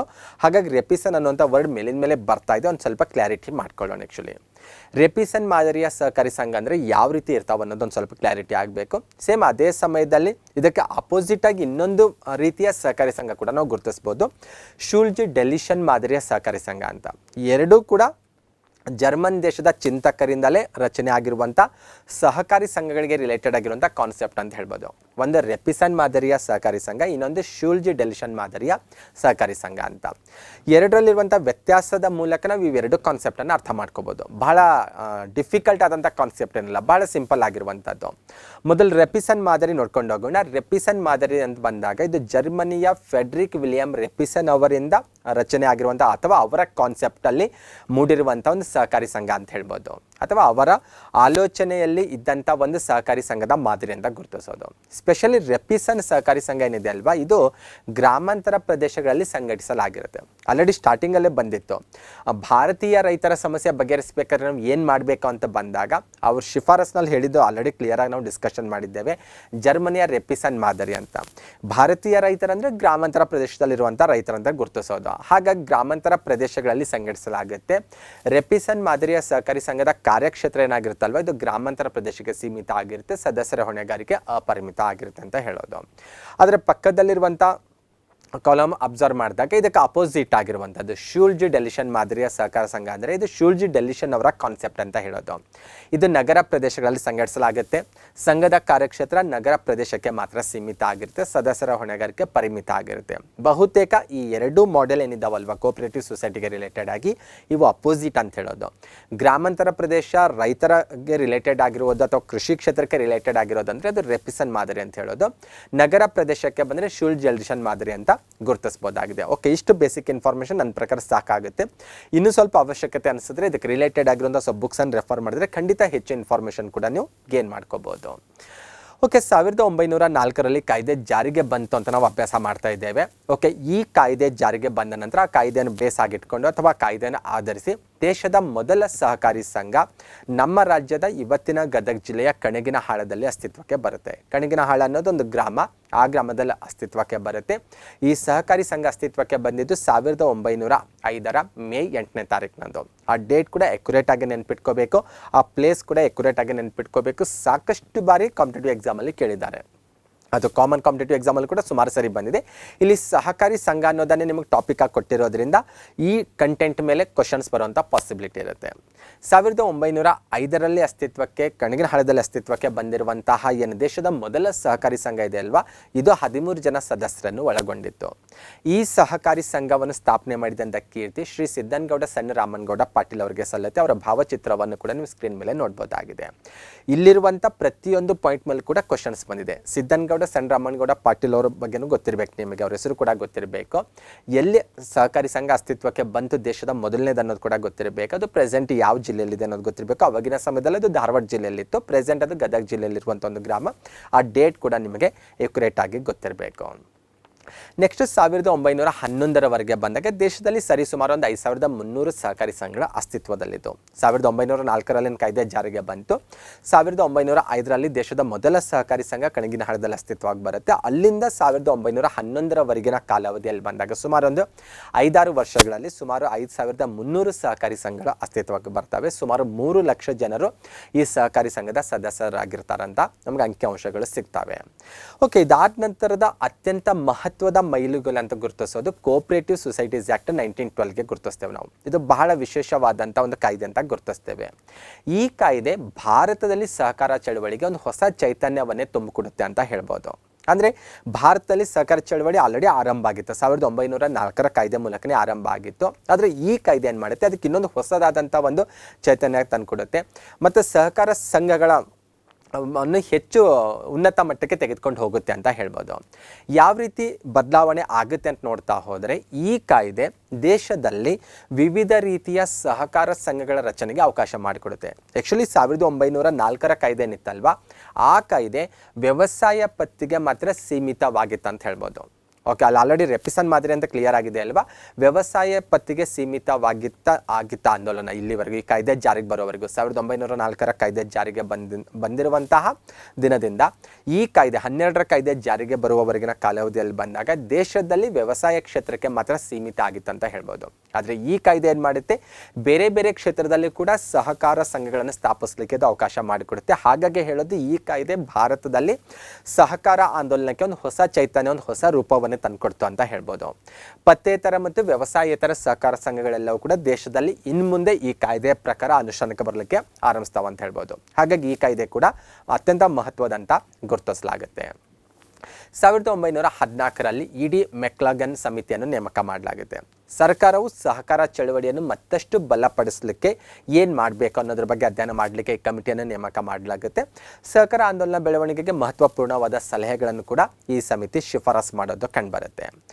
ಓಕೆ, 1914ರ ನಂತರ ಬಂದಾಗ ಅತ್ಯಂತ ಮಹತ್ವದ ಬೆಳವಣಿಗೆ ನಮಗೆ ಕಾಣಿಸೋದು 1919ರ ಕಾಯ್ದೆಯಲ್ಲಿ ಮಾಂಟೆಗೊ ಚೇಮ್ಸ್ಫೋರ್ಡ್ ಸುಧಾರಣೆಗಳಂತ ನಾವು ಈ ಕಾಯ್ದೆಗೆ ಕರಿತೇವೆ.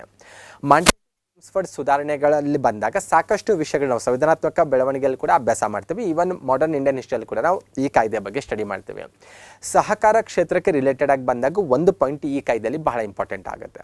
ಆಲ್ರೆಡಿ ನಿಮಗೆ ಗೊತ್ತಿದೆ, ಈ ಕಾಯ್ದೆ ಏನು ಮಾಡುತ್ತೆ ಅಂದರೆ ಆಡಳಿತಾತ್ಮಕ ವಿಷಯಗಳನ್ನು 2 ಭಾಗಗಳಾಗಿ ಡಿವೈಡ್ ಮಾಡುತ್ತೆ. ಯಾವ ರೀತಿ ಭಾರತ ಸಂವಿಧಾನ 3 ಪಟ್ಟಿಯಲ್ಲಿ ಆಡಳಿತ ವಿಷಯಗಳನ್ನು ಹಂಚಿಕೆ ಮಾಡಿದೆ ಅಲ್ವಾ, ಆ ರೀತಿ ಬಂದಾಗ ಈ ಕಾಯ್ದೆ ಏನು ಮಾಡುತ್ತೆ, ಆಡಳಿತ ವಿಷಯಗಳನ್ನು ಕೇಂದ್ರ ಪಟ್ಟಿ, ಪ್ರಾಂತ್ಯ ಪಟ್ಟಿ ಅಂತ 2 ಪಟ್ಟಿಗಳಲ್ಲಿ ಇದು ಡಿವೈಡ್ ಮಾಡುತ್ತೆ. ಓಕೆ, ಕೇಂದ್ರ ಪಟ್ಟಿಯಲ್ಲಿ ಅಂದರೆ ಆಲ್ರೆಡಿ ಗೊತ್ತು ನಿಮಗೆ, ಅವತ್ತಿನ ಕೇಂದ್ರ ಸರ್ಕಾರ ಅಂದರೆ ಬ್ರಿಟಿಷ್ ಭಾರತವನ್ನು ಆಳ್ವಿಕೆ ಮಾಡ್ತಿತ್ತಲ್ವ, ಆ ಸರ್ಕಾರ ಆ ವಿಷಯದ ಮೇಲೆ ಆಡಳಿತ ಮಾಡ್ಬೋದಾಗಿತ್ತು. ಇನ್ನು ಅವತ್ತಿನ ಸಮಯದಲ್ಲಿ ಕೂಡ ಪ್ರಾಂತ್ಯ ಸರ್ಕಾರಗಳ ಅಸ್ತಿತ್ವದಲ್ಲಿದ್ದು, ಬ್ರಿಟಿಷರು ತಮ್ಮ ನೇರ ಆಳ್ವಿಕೆಗೆ ಒಳಪಟ್ಟಿರುವಂಥ ಭಾರತವನ್ನು ಕೂಡ ಪ್ರಾಂತ್ಯಗಳನ್ನಾಗಿ ಡಿವೈಡ್ ಮಾಡ್ಕೊಂಡಿದ್ರು. ಅಲ್ಲಿ ಕೂಡ ಪ್ರಾಂತ್ಯ ಸರ್ಕಾರಗಳ ಅಸ್ತಿತ್ವದಲ್ಲಿದ್ದು, ಹಾಗಾಗಿ ಪ್ರಾಂತ್ಯ ಪಟ್ಟಿ, ಕೇಂದ್ರ ಪಟ್ಟಿ ಅಂತ 2 ಪಟ್ಟಿಗಳಾಗಿ ಡಿವೈಡ್ ಮಾಡುತ್ತೆ. ನಿಮಗೆ ಕೇಂದ್ರ ಪಟ್ಟಿ ಕಾಣಿಸ್ತಾ ಇದೆ, ಕೆಲವೊಂದು ವಿಷಯಗಳು ಕೇಂದ್ರ ಪಟ್ಟಿಯಲ್ಲಿ ಇಂಪಾರ್ಟೆಂಟ್ ಆಗಿರುವಂಥ ಕೆಲವೊಂದು ವಿಷಯಗಳ ಲಿಸ್ಟ್ ನಿಮಗೆ ಕಾಣಿಸ್ತಾ ಇದೆ. ಪಕ್ಕದಲ್ಲಿ ಪ್ರಾಂತ್ಯ ಪಟ್ಟಿಯಲ್ಲಿ ಗುರುತಿಸಲಾಗಿದ್ದಂಥ ಅತ್ಯಂತ ಮಹತ್ವದ ವಿಷಯಗಳನ್ನು ಕೂಡ ನೀವು ಆ ಲಿಸ್ಟಲ್ಲಿ ನೋಡ್ಬೋದಾಗಿದೆ. ಅದರಲ್ಲಿ ಈ ಟಾಪಿಕ್ಗೆ ಬಂದಾಗ ನಮಗೆ ಬಹಳ ಇಂಪಾರ್ಟೆಂಟ್ ಆಗೋದು ಯಾವುದು, ಸಹಕಾರ ಸಂಘಗಳನ್ನುವಂಥ ವಿಷಯ. ಆಲ್ರೆಡಿ ಅಲ್ಲಿ ಕಾಣಿಸ್ತಾ ಇದೆ. ಸಹಕಾರ ಸಂಘಗಳನ್ನುವಂಥ ವಿಷಯವನ್ನು 1919ರ ಕಾಯ್ದೆ ಪ್ರಾಂತ್ಯ ಪಟ್ಟಿಯಲ್ಲಿ ಗುರುತಿಸುತ್ತೆ. ಅಂದರೆ ನಾವಿಲ್ಲೇನು ಅರ್ಥ ಮಾಡ್ಕೋಬೋದು, ಪ್ರಾಂತ್ಯ ಸರ್ಕಾರಗಳು ಆ ವಿಷಯದ ಮೇಲೆ ಕಾನೂನು ರಚಿಸುವಂಥ ಅಧಿಕಾರ 1919ರ ಕಾಯ್ದೆಯ ಮೂಲಕ ಪಡೆದುಕೊಂಡು ಅಂತ ನಾವು ಗುರುತಿಸ್ಬೋದಾಗಿದೆ. ಈ ಅಧಿಕಾರವನ್ನು ಬಳಸಿಕೊಂಡು ಅನೇಕ ಪ್ರಾಂತ್ಯಗಳು ಸಹಕಾರ ಸಂಘಕ್ಕೆ ರಿಲೇಟೆಡ್ ಆಗಿ, ಸಹಕಾರ ಚಳುವಳಿಗೆ ರಿಲೇಟೆಡ್ ಆಗಿ ತಮ್ಮದೇ ಆದಂಥ ಕಾಯ್ದೆಗಳನ್ನು ಕೂಡ ರಚಿಸ್ಕೊಳ್ಳಿಕ್ಕೆ ಆರಂಭಿಸ್ತವೆ. ಸ್ಪೆಷಲ್ ಇದ್ರಾಗ ಒಂದು ಇಂಪಾರ್ಟೆಂಟ್ ಏನಂದರೆ, ಮೊದಲ ಬಾರಿಗೆ ಮುಂಬೈ ಪ್ರಾಂತ್ಯ ಸರ್ಕಾರ 1925ರಲ್ಲಿ ತನ್ನದೇ ಆದಂಥ ಒಂದು ಸಹಕಾರ ಕಾಯ್ದೆಯನ್ನು ಕೂಡ ರಚಿಸಿ ಅದನ್ನು ಜಾರಿಗೆ ತರೋದನ್ನು ನಾವು ಕಾಣ್ತೇವೆ. ಹಾಗಾಗಿ 1919ರ ಕಾಯ್ದೆ ಬಹಳ ಇಂಪಾರ್ಟೆಂಟ್ ಅಂತ ನಾವಿಲ್ಲಿ ಗುರುತಿಸ್ಬೋದಾಗಿದೆ. ನೆಕ್ಸ್ಟ್ 1935ರಲ್ಲಿ ಭಾರತೀಯ ರಿಸರ್ವ್ ಬ್ಯಾಂಕ್ ಸ್ಥಾಪನೆ ಆಗುತ್ತೆ. ಆಲ್ರೆಡಿ ಗೊತ್ತಿರುವಂಥ ವಿಚಾರ ಇದು. ನೀವು ಇಂಡಿಯನ್ ಹಿಸ್ಟ್ರಿಯಲ್ಲೂ ಓದಿರ್ತೀರ, ಈವನ್ ಎಕನಾಮಿಯಲ್ಲಿ ಕೂಡ ನೀವು ಇದ್ರ ಬಗ್ಗೆ ಡಿಸ್ಕಷನ್ ಮಾಡಿರ್ತೀರ. ರಿಸರ್ವ್ ಬ್ಯಾಂಕಿಗೂ ಸಹಕಾರ ಸಂಘಗಳಿಗೂ ಏನು ಸಂಬಂಧ ಇದೆ ಅಂತ ನೋಡೋದಾದರೆ, 1937ರಲ್ಲಿ ಭಾರತೀಯ ರಿಸರ್ವ್ ಬ್ಯಾಂಕು ಕೃಷಿ ಸಾಲದ ವಿವಿಧ ಸಮಸ್ಯೆಗಳನ್ನು ಅಧ್ಯಯನ ಮಾಡಿ ವಿವಿಧೋಶ ಸಹಕಾರ ಸಂಘಗಳನ್ನು ಸಂಘಟಿಸಬೇಕು ಅನ್ನುವಂಥ ಒಂದು ಅಭಿಪ್ರಾಯ ಕೂಡ ವ್ಯಕ್ತಪಡಿಸುತ್ತೆ. ಭಾರತದಲ್ಲಿ ಕೃಷಿ ಸಾಲದ ವಿವಿಧ ಸಮಸ್ಯೆಗಳು, ಬೇರೆ ಬೇರೆ ಸಮಸ್ಯೆಗಳನ್ನೆಲ್ಲ ಅಧ್ಯಯನ ಮಾಡಿ ಫೈನಲ್ ಆಗಿ ಅದೇನು ಹೇಳುತ್ತೆ ಅಂದರೆ, ವಿವಿಧೋಶ ಸಹಕಾರ ಸಂಘಗಳನ್ನು ಭಾರತದಲ್ಲಿ ನಾವು ಅನುಷ್ಠಾನಕ್ಕೆ ತರಬೇಕು. ರೈತರ ಜೀವನದ ಎಲ್ಲ ಮಜಲುಗಳಲ್ಲಿ ಸಹಕಾರ ಸಂಘಗಳನ್ನು ಏನು ಮಾಡಬೇಕು, ನಾವು ಸಂಘಟಿಸಬೇಕು ಅನ್ನುವಂಥ ಒಂದು ವಿಚಾರವನ್ನು ಕೂಡ ಅದು ವ್ಯಕ್ತಪಡಿಸುತ್ತೆ. ಅಂದರೆ ಭಾರತೀಯ ರಿಸರ್ವ್ ಬ್ಯಾಂಕ್ ಕೂಡ ರೈತರ ಸ್ಥಿತಿಗತಿಯನ್ನು ಸುಧಾರಿಸಲಿಕ್ಕೆ, ರೈತರ ಆರ್ಥಿಕ ಸಮಸ್ಯೆಗಳನ್ನು ಬಗೆಹರಿಸಲಿಕ್ಕೆ ಬೇರೆ ಬೇರೆ ಅಂದರೆ ವಿವಿಧೋಶ ಅಂದರೆ ಒಂದಕ್ಕಿಂತ ಹೆಚ್ಚು ಉದ್ದೇಶಗಳಿರುವಂಥ ಸಹಕಾರ ಸಂಘಗಳನ್ನು ನಾವೇನು ಮಾಡಬೇಕು, ಅನುಷ್ಠಾನಕ್ಕೆ ತರಬೇಕನ್ನುವಂಥ ವಿಚಾರ ಕೂಡ ಇಲ್ಲಿ ವ್ಯಕ್ತಪಡಿಸಿರೋದು ಕಂಡುಬರುತ್ತೆ. ಇನ್ನು 1944ರಲ್ಲಿ ಬಂದಾಗ ಪ್ರೊಫೆಸರ್ DR ಗಾಡ್ಗಿಲ್ ಅವರ ಅಧ್ಯಕ್ಷತೆಯಲ್ಲಿ ಕೃಷಿ ಹಣಕಾಸು ಉಪಸಮಿತಿಯನ್ನು ನೇಮಕ ಮಾಡಲಾಗುತ್ತೆ. ಈ ಸಮಿತಿ ಏನು ತಿಳಿಸುತ್ತೆ ಅಂತ ನೋಡ್ತಾ ಹೋದರೆ, ಸಹಕಾರ ಕ್ಷೇತ್ರವನ್ನು ಬಲಪಡಿಸಿ ಅದರ ಮೂಲಕ ಗ್ರಾಮೀಣ ಆರ್ಥಿಕ ಅಭಿವೃದ್ಧಿಗಾಗಿ ಕೃಷಿ ಸಾಲ ನೀಡಬೇಕೆಂದು ತಿಳಿಸುತ್ತೆ. ಇಲ್ಲಿ ಗಮನಿಸಬೇಕಾದಂಥ ವಿಚಾರವೇನೆಂದರೆ, ಕೊನೆಯ ಲೈನಲ್ಲಿರುವಂಥ ಪಾಯಿಂಟ್ಸು ಬಹಳ ಇಂಪಾರ್ಟೆಂಟು. ರೈತರ ಆರ್ಥಿಕ ಸ್ಥಿತಿ ಏನಾದರೂ ನಾವು ಸುಧಾರಿಸಬೇಕಾದ್ರೆ, ಅದನ್ನು ಉನ್ನತಪಡಿಸಬೇಕಾದ್ರೆ ಕೃಷಿ ಸಾಲ ನೀಡಬೇಕು ಅಂತ ಒಂದು ವ್ಯವಸ್ಥೆ ನಾವು ಅನುಷ್ಠಾನಕ್ಕೆ ತರಬೇಕು ಅನ್ನುವಂಥ ಒಂದು ವಿಚಾರ ಈ ಉಪಸಮಿತಿ ತನ್ನ ವರದಿಯಲ್ಲಿ ತಿಳಿಸೋದು ಕಂಡುಬರುತ್ತೆ. ಹಾಗಾಗಿ ಈ ಎಲ್ಲ ಸಮಿತಿಗಳು ಕೂಡ ಇಂಪಾರ್ಟೆಂಟ್ ಅಂತ ಗುರುತಿಸೋದು. 1947ರಲ್ಲಿ ಆಲ್ರೆಡಿ ನಿಮಗೆ ಗೊತ್ತಿರುವ ಹಾಗೆ ಭಾರತ ಸ್ವತಂತ್ರ ಆಗುತ್ತೆ. 1947 ಜೂನ್ ಅಂತ್ಯದ ವೇಳೆಗಿನ ಅಂಕಿಅಂಶ ನಾವು ತೆಗೆದುಕೊಂಡಾಗ ಇಡೀ ದೇಶದಾದ್ಯಂತ ಸುಮಾರು 1.39 ಲ್ಯಾಕ್ಸ್ ಸಹಕಾರಿ ಸಂಘಗಳ ಅಸ್ತಿತ್ವದಲ್ಲಿದ್ದವು. ಸುಮಾರು 91 ಲಕ್ಷ ಜನ ಈ ಸಹಕಾರ ಸಂಘಗಳ ಸದಸ್ಯತ್ವ ಪಡ್ಕೊಂಡಿದ್ರು. 73% ಕೃಷಿ ಸಾಲದ ಸಂಘಗಳು ಅಸ್ತಿತ್ವದಲ್ಲಿದ್ದು ಅನ್ನೋದು ಗಮನಿಸಬೇಕು. ಇಲ್ಲಿ ಗಮನಿಸಬೇಕಾದ ವಿಚಾರ ಅಂದರೆ ಕೊನೆಯ ಪಾಯಿಂಟು, ದೇಶದಲ್ಲಿದ್ದಂಥ ಸಹಕಾರ ಸಂಘಗಳಲ್ಲಿ ಮುಕ್ಕಾಲು ಭಾಗದಷ್ಟು ಸಹಕಾರ ಸಂಘಗಳು ಕೃಷಿ ಸಾಲಕ್ಕೆ ರಿಲೇಟೆಡ್ ಆಗಿರುವಂಥ ಸಹಕಾರ ಸಂಘಗಳಾಗಿದ್ದವು ಅನ್ನೋದನ್ನು ನಾವು ಗಮನಿಸಬೇಕು. ದೇಶ ಸ್ವತಂತ್ರ ಆಯಿತು, ಆಲ್ರೆಡಿ ನಿಮಗೆ ಗೊತ್ತಿರುವಂಥ ವಿಚಾರ. ಸ್ವತಂತ್ರ ಪೂರ್ವದ ಕಾಲಾವಧಿಯಲ್ಲಿ ಬಂದಾಗ ಎಲ್ಲ ವಿಷಯಗಳು ನಾವು ಆಲ್ರೆಡಿ ಡಿಸ್ಕಷನ್ ಮಾಡಿದ್ದೇವೆ. ಒನ್ ಟೈಮ್ ನೀವು ರಿಕಾಲ್ ಮಾಡ್ಕೊಳ್ಳುವಂಥ ಪ್ರಯತ್ನ ಮಾಡಿದ್ರೆ ಮತ್ತೆ ಕನ್ಫ್ಯೂಸ್ ಆಗಲ್ಲ. ನೆಕ್ಸ್ಟ್ ಸ್ಲೈಡಿಗೆ ಕೂಡ ನಾವು ಮೂವ್ ಆಗ್ಬೋದಾಗಿದೆ. ಅಂದರೆ ಸರ್ ಫೆಡ್ರಿಕ್ ನಿಕೋಲ್ಸನ್ ಅವ್ರ ಬಗ್ಗೆ ಗೊತ್ತಿರಬೇಕು. ಫಸ್ಟ್ ಟೈಮ್ ಅವರು ಸಜೆಸ್ಟ್ ಮಾಡ್ತಾರೆ ಅನ್ನೋದು 1904 ಕಾಯ್ದೆ ಗೊತ್ತಿರಬೇಕು, 12 ಕಾಯ್ದೆ ಗೊತ್ತಿರಬೇಕು, ಇಡಿ ಮೆಕ್ಲಗನ್ ಸಮಿತಿ ಆಗಿರ್ಬೋದು, 1919 ಭಾರತ ಸರ್ಕಾರ ಕಾಯ್ದೆ ಆಗಿರ್ಬೋದು, ಮತ್ತು DR ಗಾಡ್ಗಿಲ್ ಅವರ ಅಧ್ಯಕ್ಷತೆಯ ಕೃಷಿ ಹಣಕಾಸು ಉಪಸಮಿತಿ ಬಗ್ಗೆ ಕೂಡ ಗೊತ್ತಿರಬೇಕು. ಓಕೆ, ಎಕ್ಸಾಮಲ್ಲಿ ಕ್ವಶನ್ಸ್ ಯಾವ ಲೆವೆಲಿಗೆ ಬರ್ತಾವೆ ನಾವು ಗೆಸ್ ಮಾಡಲಿಕ್ಕೆ ಆಗಲ್ಲ. ಸಿಂಪಲ್ ಆಗಿ ಕೇಳ್ಬೋದು ಅಥವಾ ಡಿಫಿಕಲ್ಟ್ ಆಗಿ ಕೇಳ್ಬೋದು. ನಾನೊಂದು ಎವರೇಜಲ್ಲಿ ಕಂಟೆಂಟನ್ನು ನಿಮ್ಮ ಜೊತೆ ನಾನು ಡಿಸ್ಕಷನ್ ಮಾಡ್ತಾ ಹೋಗ್ತಾ ಇದ್ದೀನಿ. ಇಲ್ಲಿರುವಂಥ ಕಂಟೆಂಟ್ ಸಾಕಾಗ್ತಾ ಇಲ್ಲ ಅಂದರೆ ನೀವು ಬುಕ್ಸನ್ನು ರೆಫರ್ ಮಾಡಿ ಒನ್ ಟೈಮ್ ರಿಕಾಲ್ ಮಾಡಿಕೊಂಡ್ರೆ ಖಂಡಿತ ನಿಮಗೆ ಯೂಸ್ಫುಲ್ ಆಗುತ್ತೆ ಅಂತ ಹೇಳ್ಬೋದು. ಇಲ್ಲ ನಮ್ಗೆ ಏನೂ ಗೊತ್ತಿಲ್ಲ ಸಹಕಾರ ಸಂಘದ ಬಗ್ಗೆ ಅಂದರೆ ಇವಿಷ್ಟು ವಿಚಾರ ಆದರೂ ಬೇಸಿಕ್ ಆಗಿ ನಿಮಗೆ ಗೊತ್ತಿರಬೇಕು. ನೆಕ್ಸ್ಟ್ ಸ್ವಾತಂತ್ರ್ಯ ನಂತರದ ಕಾಲಾವಧಿಗೆ ಬರೋಣ. ಈಗ ಅಂದರೆ 1947 ನಂತರದಲ್ಲಿ ಆಗಿರುವಂಥ ಬೆಳವಣಿಗೆಗಳು ಸ್ಪೆಷಲಿ ಸಹಕಾರ ಕ್ಷೇತ್ರಕ್ಕೆ ರಿಲೇಟೆಡ್ ಆಗಿ ಬಂದಾಗ. ಓಕೆ, 1951ರಲ್ಲಿ ಭಾರತೀಯ ರಿಸರ್ವ್ ಬ್ಯಾಂಕ್ ಏನು ಮಾಡುತ್ತೆ ಅಂದರೆ ಅಖಿಲ ಭಾರತ ಗ್ರಾಮಾಂತರ ಪತ್ತು ಪರಿಶೀಲನಾ ಸಮಿತಿ ಅನ್ನುವಂಥ ಒಂದು ಸಮಿತಿಯನ್ನು ನೇಮಕ ಮಾಡುತ್ತೆ. ಟೈಟಲ್ ನೋಡಿದ್ರೆ ಗೊತ್ತಾಗ್ತಾ ಇದೆ. ಅಖಿಲ ಭಾರತ ಮಟ್ಟದಲ್ಲಿ ಗ್ರಾಮಾಂತರ ಪ್ರದೇಶದಲ್ಲಿ ಬಂದಾಗ ಪತ್ತು ಪರಿಶೀಲನಾ ಸಮಿತಿ ಅಂತ ಆ ಸಮಿತಿಗೆ ಇರುವಂಥ ಹೆಸರು. AD ಗೋರ್ವಾಲ್ ಅವರು ಈ ಸಮಿತಿಗೆ ಅಧ್ಯಕ್ಷರಾಗಿದ್ದರು. ಸಮಿತಿಯ ಉದ್ದೇಶ ಏನಾಗಿತ್ತು, ಯಾಕೆ ಈ ಸಮಿತಿ ನೇಮಕ ಮಾಡಲಾಗಿತ್ತು ಅಂತ ನೋಡ್ತಾ ಹೋದರೆ ಗ್ರಾಮೀಣ ಪ್ರದೇಶದಲ್ಲಿ ರೈತರ ಸಾಲ ಸಮಸ್ಯೆ ಅಧ್ಯಯನ ಮಾಡೋದಾಗಿತ್ತು. ಬೇಸಿಕ್ಲಿ ಭಾರತ ಕೃಷಿ ಪ್ರಧಾನ ರಾಷ್ಟ್ರ ಆಗಿತ್ತು. ಗ್ರಾಮೀಣ ಪ್ರದೇಶದಲ್ಲಿ ರೈತರು ಕೃಷಿಯನ್ನೇ ಅವಲಂಬಿಸಿದ್ರು. ಆದರೆ ಆರ್ಥಿಕವಾಗಿ ಅವರ ಸ್ಥಿತಿ ಅಷ್ಟೊಂದು ಉತ್ತಮ ಆಗಿರಲಿಲ್ಲ. ಈವನ್ ನಾವು ಆರಂಭದಿಂದಲೂ ಕೂಡ ಓದ್ಕೊಂಡು ಬರ್ತಾ ಇದ್ದೇವೆ. ಹಾಗಾಗಿ ಗ್ರಾಮೀಣ ಪ್ರದೇಶದಲ್ಲಿರುವಂಥ ರೈತರ ಸಾಲದ ಸಮಸ್ಯೆನ ಅಧ್ಯಯನ ಮಾಡಲಿಕ್ಕೆ ಈ ಸಮಿತಿ ನೇಮಕ ಮಾಡಲಾಗಿದೆ. ಈ ಸಮಿತಿ ತನ್ನ ರಿಪೋರ್ಟಲ್ಲಿ ಅದರ ಬಗ್ಗೆ ಅಧ್ಯಯನ ಮಾಡಿ ಸಾಕಷ್ಟು ಅಂಶಗಳನ್ನು ತಿಳಿಸ್ಕೊಡುತ್ತೆ. ಆದರೆ ಒಂದು ಇಂಪಾರ್ಟೆಂಟ್ ಆಗಿರುವಂಥ ಒಂದು ಘೋಷಣೆ ಏನಿದೆ ಅಂದರೆ ಈ ಸಮಿತಿದು, ಭಾರತದಲ್ಲಿ ಸಹಕಾರಕ್ಕೆ ಸೋಲಾಗಿದೆ, ಅದು ಯಶಸ್ವಿ ಆಗಲೇಬೇಕೆಂದು ಈ ಸಮಿತಿ ಡಿಕ್ಲೇರ್ ಮಾಡುತ್ತೆ.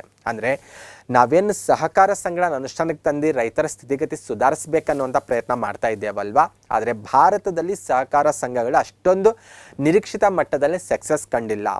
ಹಾಗಾಗಿ ನಾವೇನು ಮಾಡಬೇಕು, ಅವುಗಳನ್ನು ಯಶಸ್ವಿಗೊಳಿಸಲೇಬೇಕು. ಯಾವಾಗ ಸಹಕಾರ ಸಂಘಗಳು ಸಕ್ಸಸ್ ಆಗ್ತಾವಲ್ವ ಆವಾಗ ರೈತರ ಆರ್ಥಿಕ ಸ್ಥಿತಿಗತಿ ಕೂಡ ಸುಧಾರಿಸುತ್ತೆ ಅನ್ನುವಂಥ ವಿಚಾರದಲ್ಲಿ ಇದು ಭಾರತದಲ್ಲಿ ಸಹಕಾರಕ್ಕೆ ಸೋಲಾಗಿದೆ, ಅದು ಯಶಸ್ವಿ ಆಗಲೇಬೇಕು ಅನ್ನುವಂಥ ಒಂದು ಡಿಕ್ಲರೇಷನ್ ಕೂಡ ಇದು 1954ರಲ್ಲಿ ಮಾಡೋದು ಕಂಡುಬರುತ್ತೆ.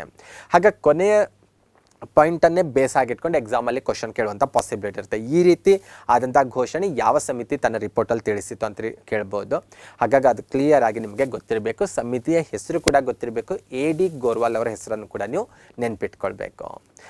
1959 ವ್ಯವಸಾಯ ಸಾಲದ ಸಮಿತಿ ಅನ್ನುವಂಥ ಸಮಿತಿ ಕೂಡ ಕೇಂದ್ರ ಸರ್ಕಾರ ನೇಮಕ ಮಾಡುತ್ತೆ. ವೈಕುಂಠಲಾಲ್ ಮೆಹ್ತಾ ಅವರ ಅಧ್ಯಕ್ಷತೆಯಲ್ಲಿ ನೇಮಕ ಮಾಡುತ್ತೆ. 1960ರಲ್ಲಿ ಈ ಸಮಿತಿ ತನ್ನ ರಿಪೋರ್ಟ್ ಕೂಡ ಕೊಡುತ್ತೆ. ಈ ಸಮಿತಿ ತನ್ನ ರಿಪೋರ್ಟಲ್ಲಿ ಏನು ಹೇಳುತ್ತೆ, ಇಲ್ಲೂ ಕೂಡ ನೀವು ಗಮನಿಸಬೇಕು, ಟೈಟಲ್ ಅಬ್ಸರ್ವ್ ಮಾಡಬೇಕು, ವ್ಯವಸಾಯ ಸಾಲದ ಸಮಿತಿ ಅಂತ. ಅಂದರೆ ಅಗೇನ್ ರೈತರ ಆರ್ಥಿಕ ಸ್ಥಿತಿಗತಿಯನ್ನು ಸುಧಾರಿಸಲಿಕ್ಕೆ ತೆಗೆದುಕೊಳ್ಬೇಕಾದ ಕ್ರಮಗಳು, ಸ್ಪೆಷಲಿ ಸಹಕಾರ ಸಂಘ ಬೇಸ್ ಆಗಿಟ್ಕೊಂಡು ಏನೆಲ್ಲ ಮಾಡಬಹುದು ಅನ್ನುವಂಥ ಒಂದು ಅಧ್ಯಯನ ಭಾರತದಲ್ಲಿ ನಡೀತಾ ಇದೆ ಅನ್ನೋದು ಗಮನಿಸಬೇಕು.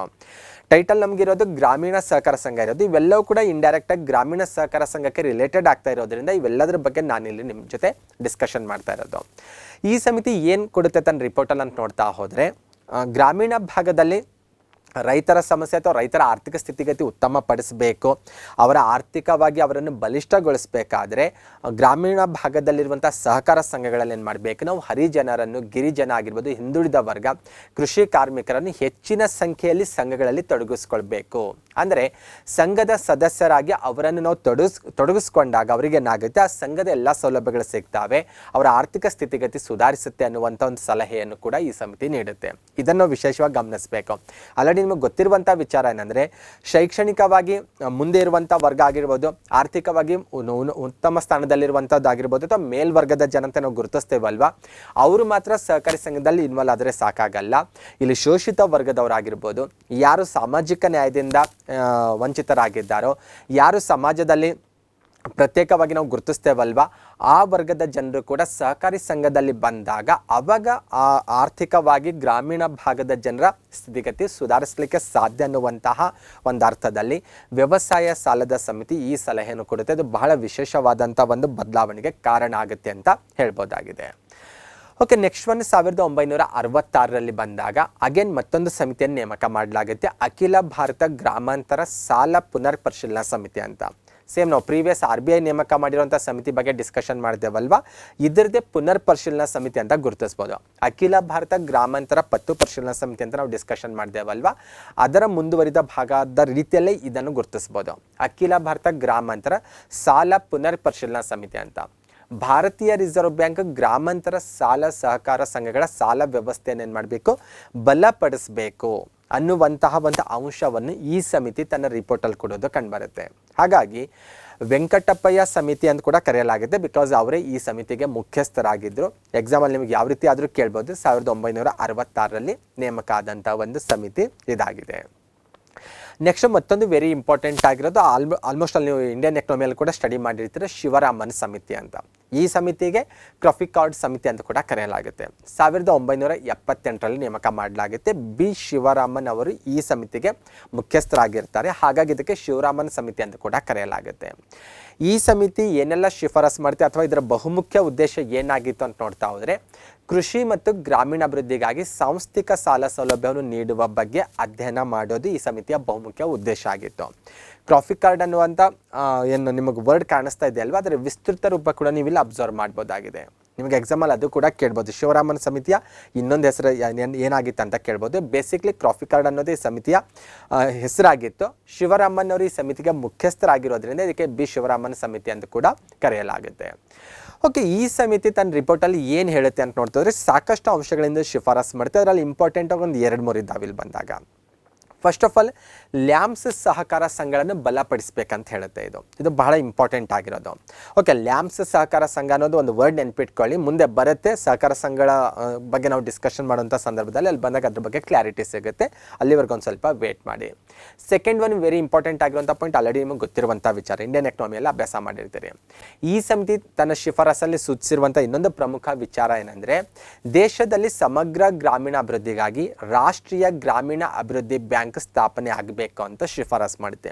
ಒಂದು ಕಡೆ ಲ್ಯಾಂಪ್ಸ್ ಸಹಕಾರ ಸಂಘವನ್ನು ಬಲಪಡಿಸಬೇಕಂತ ಹೇಳುತ್ತೆ, ಇನ್ನೊಂದು ಕಡೆ ಏನು ಮಾಡುತ್ತೆ, ದೇಶದಲ್ಲಿ ನಾವು ಸಮಗ್ರವಾಗಿ ಗ್ರಾಮೀಣಾಭಿವೃದ್ಧಿ ಮಾಡಬೇಕಾದ್ರೆ ರಾಷ್ಟ್ರೀಯ ಗ್ರಾಮೀಣಾಭಿವೃದ್ಧಿ ಬ್ಯಾಂಕನ್ನು ಸ್ಥಾಪಿಸಬೇಕಂತ ಶಿಫಾರಸು ಮಾಡುತ್ತೆ. ಈ ಸಮಿತಿಯ ಶಿಫಾರಸನ್ನೇ ಬೇಸಾಗಿಟ್ಕೊಂಡು ಅಥವಾ ಈ ಸಮಿತಿಯ ವರದಿಯನ್ನು ಆಧರಿಸಿ 1982ರ ಜುಲೈ 12ರಂದು ನಬಾರ್ಡ್ ಬ್ಯಾಂಕ್ ದೇಶದಲ್ಲಿ ಅನುಷ್ಠಾನಕ್ಕೆ ಬರುತ್ತೆ. ನಬಾರ್ಡ್ ಬಗ್ಗೆ ನೀವು ಕೇಳಿರ್ತೀರ, ಅದರ ವಿಸ್ತೃತ ರೂಪ ಕೂಡ ನಿಮಗೆ ಕಾಣಿಸ್ತಾ ಇದೆ. ಸಾಕಷ್ಟು ಎಕ್ಸಾಮಲ್ಲಿ ಬಹಳ ಬೇಸಾಗಿ ಕ್ವಶನ್ ಕೂಡ ಕೇಳಿದ್ದಾರೆ. ನಬಾರ್ಡ್ನ ವಿಸ್ತೃತ ರೂಪ ಏನು, ಅಥವಾ ಯಾವ ಸಮಿತಿಯ ಶಿಫಾರಸಿನ ಮೇರೆಗೆ ನಬಾರ್ಡ್ ಅಸ್ತಿತ್ವಕ್ಕೆ ಬಂತು, ನಬಾರ್ಡ್ ಬ್ಯಾಂಕ್ ಯಾವಾಗ ಅಸ್ತಿತ್ವಕ್ಕೆ ಬಂತು, ಈ ರೀತಿ ಪ್ರತಿಯೊಂದು ಪಾಯಿಂಟ್ ಮೇಲೆ ಕೂಡ ಕ್ವಶನ್ಸ್ಗಳು ಬಂದಿರೋದು ಕಂಡುಬರ್ತಾ ಇದೆ. ಒನ್ ಟೈಮ್ ನಬಾರ್ಡ್ನ ವಿಸ್ತೃತ ರೂಪ ರೀಕಾಲ್ ಮಾಡ್ಕೊಳ್ಳೋಣ. National Bank for Agriculture and Rural Development ಅಂತಿರೋದು. ಇದು 1982ರಲ್ಲಿ ಅಸ್ತಿತ್ವಕ್ಕೆ ಬರುತ್ತೆ. ಶಿವರಾಮನ್ ಸಮಿತಿಯ ಶಿಫಾರಸಿನ ಮನೆಗೆ ಅಥವಾ ಕ್ರಾಫ್ಕಾರ್ಡ್ ಸಮಿತಿಯ ಶಿಫಾರಸು ಅಂತ ಕೂಡ ನಿಮಗೆ ಕೇಳ್ಬೋದು. ಹಾಗಾಗಿ ಎರಡೂ ಕೂಡ ಸಮಿತಿಯ ಹೆಸರು ನೀವು ಕ್ಲಿಯರ್ ಆಗಿ ನೆನ್ಪಿಟ್ಕೊಳ್ಬೇಕು. ನೆಕ್ಸ್ಟ್ ಒನ್ AM ಖುಸ್ರೋ ಸಮಿತಿ ಅಂತ 1986ರಲ್ಲಿ ನೇಮಕ ಆಗುತ್ತೆ. ವಿಶ್ವ ಬ್ಯಾಂಕ್ನ ಸಲಹೆಯಂತೆ ಈ ಸಮಿತಿ ನೇಮಕ ಮಾಡಲಾಗಿದೆ. ಓಕೆ, ರಾಷ್ಟ್ರ ಮಟ್ಟದಲ್ಲಿ ಸಹಕಾರ ಬ್ಯಾಂಕ್ ಸ್ಥಾಪನೆ ಆಗಬೇಕು ಅನ್ನೋದು ಈ ಸಮಿತಿಯ ಬಹುಮುಖ್ಯ ಶಿಫಾರಸಾಗಿತ್ತು. ಇದು ಭಾಳ ಕೇರ್ಫುಲ್ ಆಗಿ ನೀವು ನೆನ್ಪಿಟ್ಕೊಳ್ಬೇಕು ಮತ್ತು ಭಾಳ ಕೇರ್ಫುಲ್ ಆಗಿ ಅಬ್ಸರ್ವ್ ಮಾಡಬೇಕು. ರಾಷ್ಟ್ರ ಮಟ್ಟದಲ್ಲಿ ಸಹಕಾರ ಬ್ಯಾಂಕ್ ಸ್ಥಾಪನೆ ಆಗಬೇಕು ಅನ್ನೋದು AM ಖುಸ್ರೋ ಸಮಿತಿಯ ಬಹುಮುಖ್ಯವಾದಂಥ ಒಂದು ಶಿಫಾರಸಾಗಿತ್ತು. ಅಷ್ಟೇ ಅಲ್ಲ, ಸದಸ್ಯರಿಗೆ ಮಾತ್ರವಲ್ಲದೆ ಸದಸ್ಯರಲ್ಲದೆ ಇರುವವರಿಗೂ ಕೂಡ ನೀವೇನು ಮಾಡಬೇಕು, ಸಾಲ ನೀಡಬೇಕು. ಅವಾಗೇನಾಗುತ್ತೆ, ಗ್ರಾಮೀಣ ಭಾಗದಲ್ಲಿ ಪ್ರತಿಯೊಬ್ಬ ವ್ಯಕ್ತಿಗೂ ಕೂಡ, ಸ್ಪೆಷಲಿ ಕೃಷಿಯನ್ನು ಅವಲಂಬನೆ ಆಗಿರುವಂಥ ಪ್ರತಿಯೊಬ್ಬ ವ್ಯಕ್ತಿಗೂ ಕೂಡ ಏನಾಗುತ್ತೆ, ಆವಾಗ ಸಹಕಾರ ಸಂಘದ ಉದ್ದೇಶ ಮುಟ್ಲಿಕ್ಕೆ ಸಾಧ್ಯ ಆಗುತ್ತೆ. ಎಷ್ಟೋ ಜನ ಸಂಘದ ಸದಸ್ಯರು ಆಗಿರೋದಿಲ್ಲ ಬೇರೆ ಬೇರೆ ಕಾರಣಕ್ಕಾಗಿ.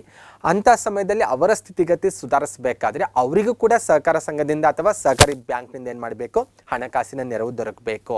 ಅಂಥ ಸಮಯದಲ್ಲಿ ಏನಾಗುತ್ತೆ, ನಾವು ಏನಾದರೂ ಬದಲಾವಣೆ ಕಾಣಲಿಕ್ಕೆ ಸಾಧ್ಯ ಆಗುತ್ತೆ ಅನ್ನುವಂಥ ವಿಚಾರ ಕೂಡ ಎಂ ಕುಸ್ರೋ ಸಮಿತಿ ಶಿಫಾರಸು ಮಾಡುತ್ತೆ. ಹಾಗಾಗಿ ನಿಮಗೆ ಕ್ಲಿಯರ್ ಆಗಿರಬೇಕು, ಬಿ ಶಿವರಾಮನ್ ಸಮಿತಿ ಅಂದರೆ ನಬಾರ್ಡ್ ಬ್ಯಾಂಕ್ ಸ್ಥಾಪನೆಗೆ ಶಿಫಾರಸು ಮಾಡ್ತಾ ಅನ್ನೋದು ಗೊತ್ತಿರಬೇಕು. ಲ್ಯಾಂಪ್ ಸಹಕಾರ ಸಂಘ ಬಲಪಡಿಸಬೇಕಂತ ಹೇಳುತ್ತೆ. ಎಂ ಕುಸ್ರಾ ಸಮಿತಿ ಆಲ್ರೆಡಿ ಕ್ಲಿಯರ್ ಆಗಿ ಗೊತ್ತಾಗಬೇಕು ನಿಮಗೆ, ರಾಷ್ಟ್ರ ಮಟ್ಟದಲ್ಲಿ ಸಹಕಾರ ಬ್ಯಾಂಕ್ ಸ್ಥಾಪನೆ ಆಗಬೇಕು, ಸದಸ್ಯರಲ್ಲದೇ ಇರೋರಿಗೂ ಕೂಡ ನಾವೇನು ಮಾಡಬೇಕು, ಹಣಕಾಸಿನ ನೆರವು ನೀಡಬೇಕು ಅನ್ನೋಂಥ ಶಿಫಾರಸು ಮಾಡುತ್ತೆ. ಈ ರೀತಿ ಪ್ರತಿಯೊಂದು ಸಮಿತಿಯ ಶಿಫಾರಸನ್ನು ಮಾಡಬೇಕು ನೀವು ಶಾರ್ಟ್ ಆಗಿ ಒಂದು ಪೇಜಲ್ಲಿ ನೋಟ್ ಮಾಡ್ಕೊಂಡು ಅಗೇನ್ ಏನು ಮಾಡಬೇಕು, ಅದನ್ನು ರೀಕಾಲ್ ಮಾಡಿಕೊಂಡ್ರೆ ಖಂಡಿತ ಈ ಪಾಯಿಂಟ್ಸ್ಗಳು ನಿಮಗೆ ನೆನಪಿರ್ತವೆ. ಕೆಲವರಿಗೆ ಬಹಳ ಅನಿಸ್ಬೋದು ಅಥವಾ ಕನ್ಫ್ಯೂಸ್ ಆಗ್ಬೋದು ಅಥವಾ ಇಷ್ಟೊಂದು ಅವಶ್ಯಕತೆ ಇದೆ ಇಲ್ಲ ಅಂತ ಅನಿಸ್ಬೋದು. ಎಕ್ಸಾಮಲ್ಲಿ ಯಾವ ಕ್ವಶನ್ ಬರುತ್ತೆ ಅಂತ ಯಾರಿಂದಲೂ ಗೆಸ್ ಮಾಡಲಿಕ್ಕೆ ಆಗಲ್ಲ. ಆದರೆ ಮಿನಿಮಮ್ ಆದರೂ ನಮ್ಗೆ ಗೊತ್ತಿರಬೇಕಂತ ನಾನು ಅದರ ಇಂಪಾರ್ಟೆಂಟ್ ಆಗಿರೋದು. ಈ ಪ್ರತಿಯೊಂದು ಸಮಿತಿಯು ಸಾಕಷ್ಟು ಅಂಶಗಳನ್ನು ಶಿಫಾರಸು ಮಾಡಿದ್ದಾವೆ. ಅದರಲ್ಲಿ ನಮಗೆ ಕಾಂಪಿಟೇಟಿವ್ ಎಕ್ಸಾಮಿಂದ ಭಾಳ ಇಂಪಾರ್ಟೆಂಟ್ ಅಂತ ನನಗೆ ಯಾವ್ದು ಅನಿಸಿದೆಯೋ ಅಂತಹ ಕೆಲವೊಂದು ಪಾಯಿಂಟ್ಸನ್ನು ಮಾತ್ರ ನಾನು ನಿಮ್ಮ ಜೊತೆ ಇಲ್ಲಿ ಡಿಸ್ಕಷನ್ ಮಾಡ್ತಾ ಇರೋದು. ಹಾಗಾಗಿ ಅದು ಕೂಡ ನಿಮಗೆ ಇಲ್ಲಿ ನಾನು ಕ್ಲಿಯರ್ ಮಾಡ್ತಾ ಇದ್ದೀನಿ. ಇನ್ನು 2004ರಲ್ಲಿ ವೈದ್ಯನಾಥನ್ ಸಮಿತಿ ಕೂಡ ನೇಮಕ ಮಾಡುತ್ತೆ ಭಾರತ ಸಹಕಾರ ಬ್ಯಾಂಕ್ಗಳಿಗೆ ವಾಣಿಜ್ಯ ಬ್ಯಾಂಕ್ಗಳ ಸ್ಥಾನವನ್ನು ನೀಡಬೇಕು ಅಂತ ಈ ಸಮಿತಿ ಶಿಫಾರಸು ಮಾಡುತ್ತೆ.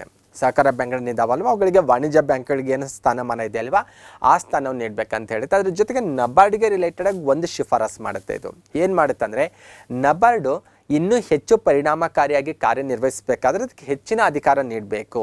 ಆವಾಗ ಮಾತ್ರ ಏನಾಗುತ್ತೆ, ಅದು ಗ್ರೌಂಡ್ ಲೆವೆಲ್ಗೆ ರೀಚ್ ಆಗಲಿಕ್ಕೆ ಸಾಧ್ಯ ಆಗುತ್ತೆ ಅನ್ನುವಂಥ ಅಂಶ ಕೂಡ ಇದು ಶಿಫಾರಸು ಮಾಡುತ್ತೆ. 2004ರಲ್ಲಿ ನೇಮಕವಾದಂಥ ವೈದ್ಯನಾಥನ್ ಸಮಿತಿ ಅಂತ ಗುರುತಿಸ್ಬೋದಾಗಿದೆ.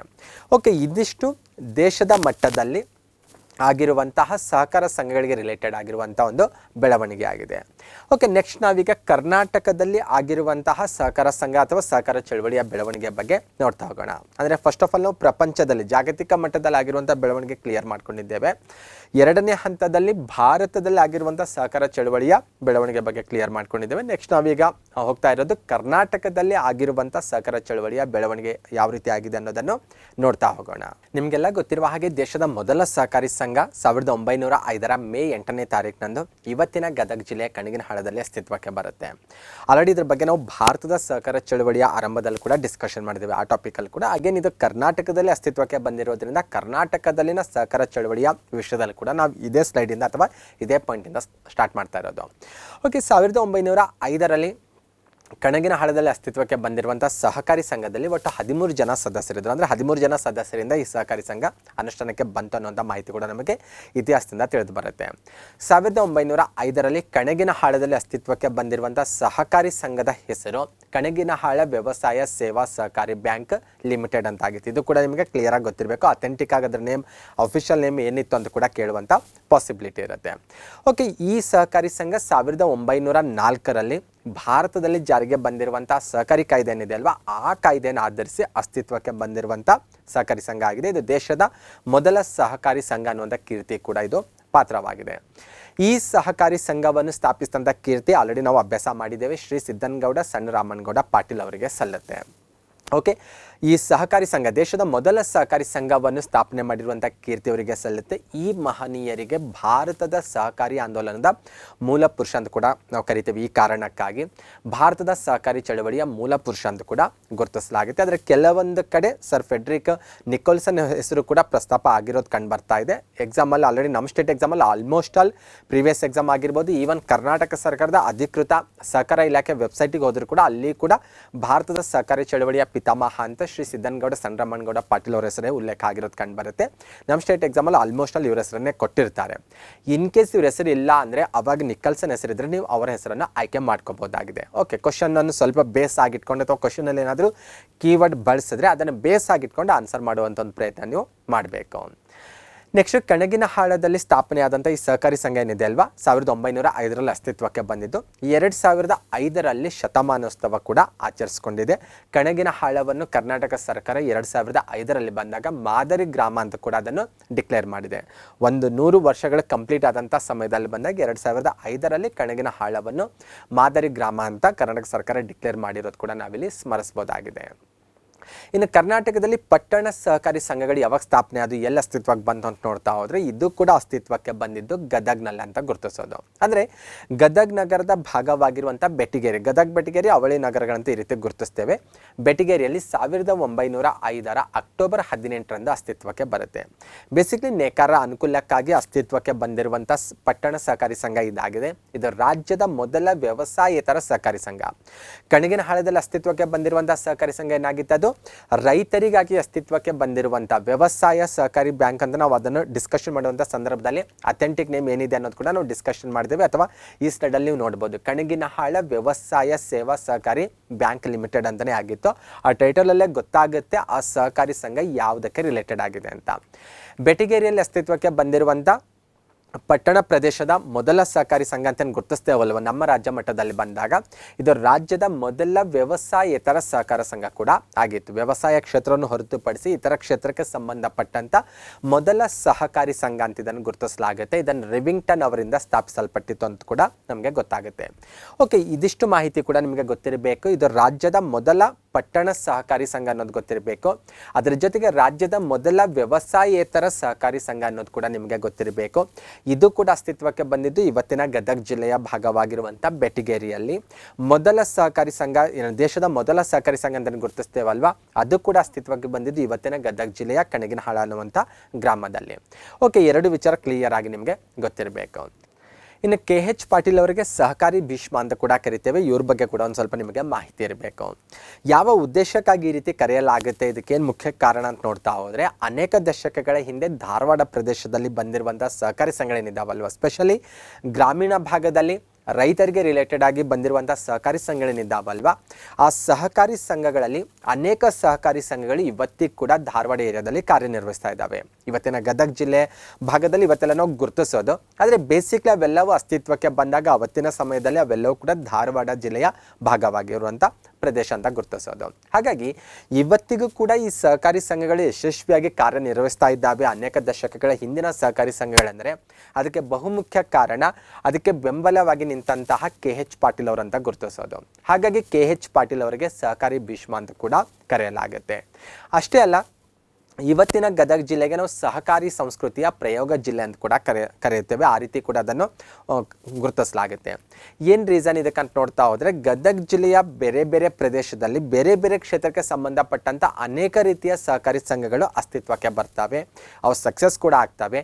ಅವುಗಳಲ್ಲಿ ಅನೇಕ ಸಹಕಾರಿ ಸಂಘಗಳು ಇವತ್ತು ಕೂಡ ಕಾರ್ಯನಿರ್ವಹಿಸ್ತಾ ಇದ್ದಾವೆ. ಹಾಗಾಗಿ ಗದಗ ಜಿಲ್ಲೆಗೆ ಸಹಕಾರಿ ಸಂಸ್ಕೃತಿಯ ಪ್ರಯೋಗ ಜಿಲ್ಲೆ ಅಂತ ಕೂಡ ಆ ರೀತಿ ಗುರುತಿಸಲಾಗುತ್ತೆ, ಆ ರೀತಿ ವರ್ಣಿಸಲಾಗುತ್ತೆ. ಇದು ಕೂಡ ನಿಮಗೆ ಗೊತ್ತಿರಬೇಕು. ಈ ರೀತಿ ಕೂಡ ಕ್ವಶನ್ಸ್ಗಳು ಬರುವಂಥ ಪಾಸಿಬಿಲಿಟಿ ಇರುತ್ತೆ. ಇನ್ನು ಮೈಸೂರು ಸಂಸ್ಥಾನಕ್ಕೆ ಬರೋಣ. ಅಂದರೆ ಸ್ವತಂತ್ರ ಪೂರ್ವ ಕಾಲಾವಧಿಯಲ್ಲಿ ನಾವು ಇದನ್ನು ಡಿಸ್ಕಷನ್ ಮಾಡ್ತಾ ಇರೋದು. 1905ನೇ ಇಸ್ವಿಯಲ್ಲಿ ಬೆಂಗಳೂರಿನಲ್ಲಿ ಬೆಂಗಳೂರು ಸಿಟಿ ಕನ್ಸ್ಯೂಮರ್ ಸೊಸೈಟಿ ಅನ್ನುವಂಥ ಒಂದು ಸಹಕಾರಿ ಸಂಘ ಅಸ್ತಿತ್ವಕ್ಕೆ ಬರುತ್ತೆ. 1905 ಡಿಸೆಂಬರ್ ತಿಂಗಳಲ್ಲಿ ಇದು ಅಸ್ತಿತ್ವಕ್ಕೆ ಬರೋದು. ಇದು ಮೈಸೂರು ಸಂಸ್ಥಾನದ ಮೊದಲ ಸಹಕಾರಿ ಸಂಘ ಅಂತ ಗುರುತಿಸೋದು. ನಿಮಗನ್ನಿಸ್ಬೋದು ಗದಗ್ನಲ್ಲಿ ಬಂತಲ್ಲ ಅಂತ ಅನ್ನಿಸ್ಬೋದು. ಮೊದಲ ಸಹಕಾರಿ ಸಂಘ ಅಂತ ನಾವು ಡಿಸ್ಕಷನ್ ಮಾಡಿದೆವಲ್ವಾ, ಮತ್ತು ಇದು ಯಾವುದು ಮೈಸೂರು ಅಂತ ಅನ್ನಿಸ್ಬೋದು. ಮೈಸೂರು ಸಂಸ್ಥಾನಕ್ಕೆ ಲಿಮಿಟ್ ಆಗಿರುವಂಥ ಏರಿಯಾ ಅಂತ ಇದನ್ನು ಗುರುತಿಸೋದು. ಹಾಗಾಗಿ ಗದಗ ಅವಾಗಿನ ಸಮಯದಲ್ಲಿ ಬಂದಾಗ ಅಥವಾ ಅವತ್ತಿನ ಧಾರವಾಡ ಏರಿಯಾ ಅಂತ ಬಂದಾಗ ಅದು ಮೈಸೂರು ಸಂಸ್ಥಾನದ ಭಾಗ ಆಗಿರಲಿಲ್ಲ ಆ ಸಮಯದಲ್ಲಿ ಅನ್ನೋದು ಗೊತ್ತಿರಬೇಕು. ಹಾಗಾಗಿ ಮೈಸೂರು ಸಂಸ್ಥಾನದ ಏರಿಯಾ ಅಂತ ಬಂದಾಗ ಮೈಸೂರು ಸಂಸ್ಥಾನದಲ್ಲಿ ಅಸ್ತಿತ್ವಕ್ಕೆ ಬಂದಂಥ ಮೊದಲ ಸಹಕಾರಿ ಸಂಘ ಅಂದರೆ ಅದು ಬೆಂಗಳೂರು ಸಿಟಿ ಕನ್ಸ್ಯೂಮರ್ ಸೊಸೈಟಿ ಅಂತ. ಇದು ಬೆಂಗಳೂರು ನಗರದ ಮೊದಲ ಸಹಕಾರಿ ಸಂಘ ಅಂತ ಕೂಡ ಗುರುತಿಸಲಾಗುತ್ತೆ. ಎಕ್ಸಾಮಲ್ಲಿ ನಿಮಗೆ ಎರಡು ರೀತಿಯೂ ಕ್ವಶನ್ ಕೇಳ್ಬೋದು. ಬೆಂಗಳೂರು ನಗರದಲ್ಲಿ ಅಸ್ತಿತ್ವಕ್ಕೆ ಬಂದಂಥ ಮೊದಲ ಸಹಕಾರಿ ಸಂಘ ಅಂದರೆ ಬೆಂಗಳೂರು ಸಿಟಿ ಕನ್ಸ್ಯೂಮರ್ ಸೊಸೈಟಿ ಅಂತಲೇ ಹೇಳೋದು. ಬೆಂಗಳೂರು ನಗರ ಮೈಸೂರು ಸಂಸ್ಥಾನದ ಭಾಗವಾಗಿತ್ತು. ಹಾಗಾಗಿ ಇದು ಮೈಸೂರು ಸಂಸ್ಥಾನದ ಮೊದಲ ಸಹಕಾರಿ ಸಂಘ ಅಂತಲೇ ಗುರುತಿಸೋದು ನಾವು. ಹಾಗಾಗಿ ನಿಮಗೆ ಎಕ್ಸಾಮಲ್ಲಿ ಎರಡು ರೀತಿಯ ಕ್ವಶನ್ ಕೇಳ್ಬೋದು. ಮೈಸೂರು ಸಂಸ್ಥಾನದ ಮೊದಲ ಸಹಕಾರಿ ಸಂಘ ಅಂದರೆ ಅದು ಬೆಂಗಳೂರಿನಲ್ಲಿ ಅಸ್ತಿತ್ವಕ್ಕೆ ಬಂದಿರೋದ್ರಿಂದ ಇದು ಬೆಂಗಳೂರಿನ ಮೊದಲ ಸಹಕಾರಿ ಸಂಘ ಅಂತ ಕೂಡ ಇದು ಗುರುತಿಸಬಹುದಾಗಿದೆ. 1947ರಲ್ಲಿ ಆಲ್ರೆಡಿ ನಿಮ್ಗೆ ಗೊತ್ತಿರುವ ಹಾಗೆ ದೇಶ ಸ್ವತಂತ್ರ ಆಗುತ್ತೆ. ಇದಾದ ನಂತರ ಬಂದಾಗ ಪ್ರಥಮ ಬಾರಿಗೆ ಮೈಸೂರು ಪ್ರಾಂತ್ಯದಲ್ಲಿ ಸಹಕಾರ ಕಾಯ್ದೆಯನ್ನು ರಚಿಸಲಾಗುತ್ತೆ. ಈ ಕಾಯ್ದೆ 1948ರಲ್ಲಿ ಜಾರಿಗೆ ಬರುತ್ತೆ. ಆದರೆ ಈ ಕಾಯ್ದೆ 1948ರಲ್ಲಿ ಮೈಸೂರು ಪ್ರಾಂತ್ಯದಲ್ಲಿ ಜಾರಿಗೆ ಬಂದಂಥ ಸಹಕಾರ ಕಾಯ್ದೆ ಏನಿದೆ ಅಲ್ವಾ, ಇದು ಅವತ್ತಿನ ಮೈಸೂರು ರಾಜ್ಯಕ್ಕೆ ಮಾತ್ರ ಸೀಮಿತ ಆಗಿತ್ತು. ಓಕೆ, ಆಲ್ರೆಡಿ ನಿಮಗೆ ಗೊತ್ತು. ಇವತ್ತು ನಾವೇನು ಭಾರತ ಪೊಲಿಟಿಕಲ್ ಮ್ಯಾಪನ್ನು ನೋಡ್ತೇವಲ್ವ, ರಾಜ್ಯಗಳಂತ ಗುರುತಿಸ್ತೇವಲ್ವ, ಈ ರೀತಿ ರಾಜ್ಯಗಳ ಅಸ್ತಿತ್ವಕ್ಕೆ ಬಂದಿದ್ದು 1956ರಲ್ಲಿ. ಅದಕ್ಕಿಂತ ಮುಂಚೆ ಈ ರೀತಿ ಭಾರತ ಮ್ಯಾಪ್ ಇರೋದು ಕಂಡುಬರುತ್ತೆ. 1948ರಲ್ಲಿ ಮೈಸೂರಿಗೆ ರಿಲೇಟೆಡ್ ಆಗಿ ಬಂದು ಕಾಯ್ದೆ ಜಾರಿಗೆ ಬಂತಂತ ನಾವು ಓದ್ತಾ ಇದ್ದೇವಲ್ವ, ಇದು ಅವತ್ತಿನ ಮೈಸೂರು ಏರಿಯಾಕ್ಕೆ ಮಾತ್ರ ಸೀಮಿತ ಆಗಿತ್ತು.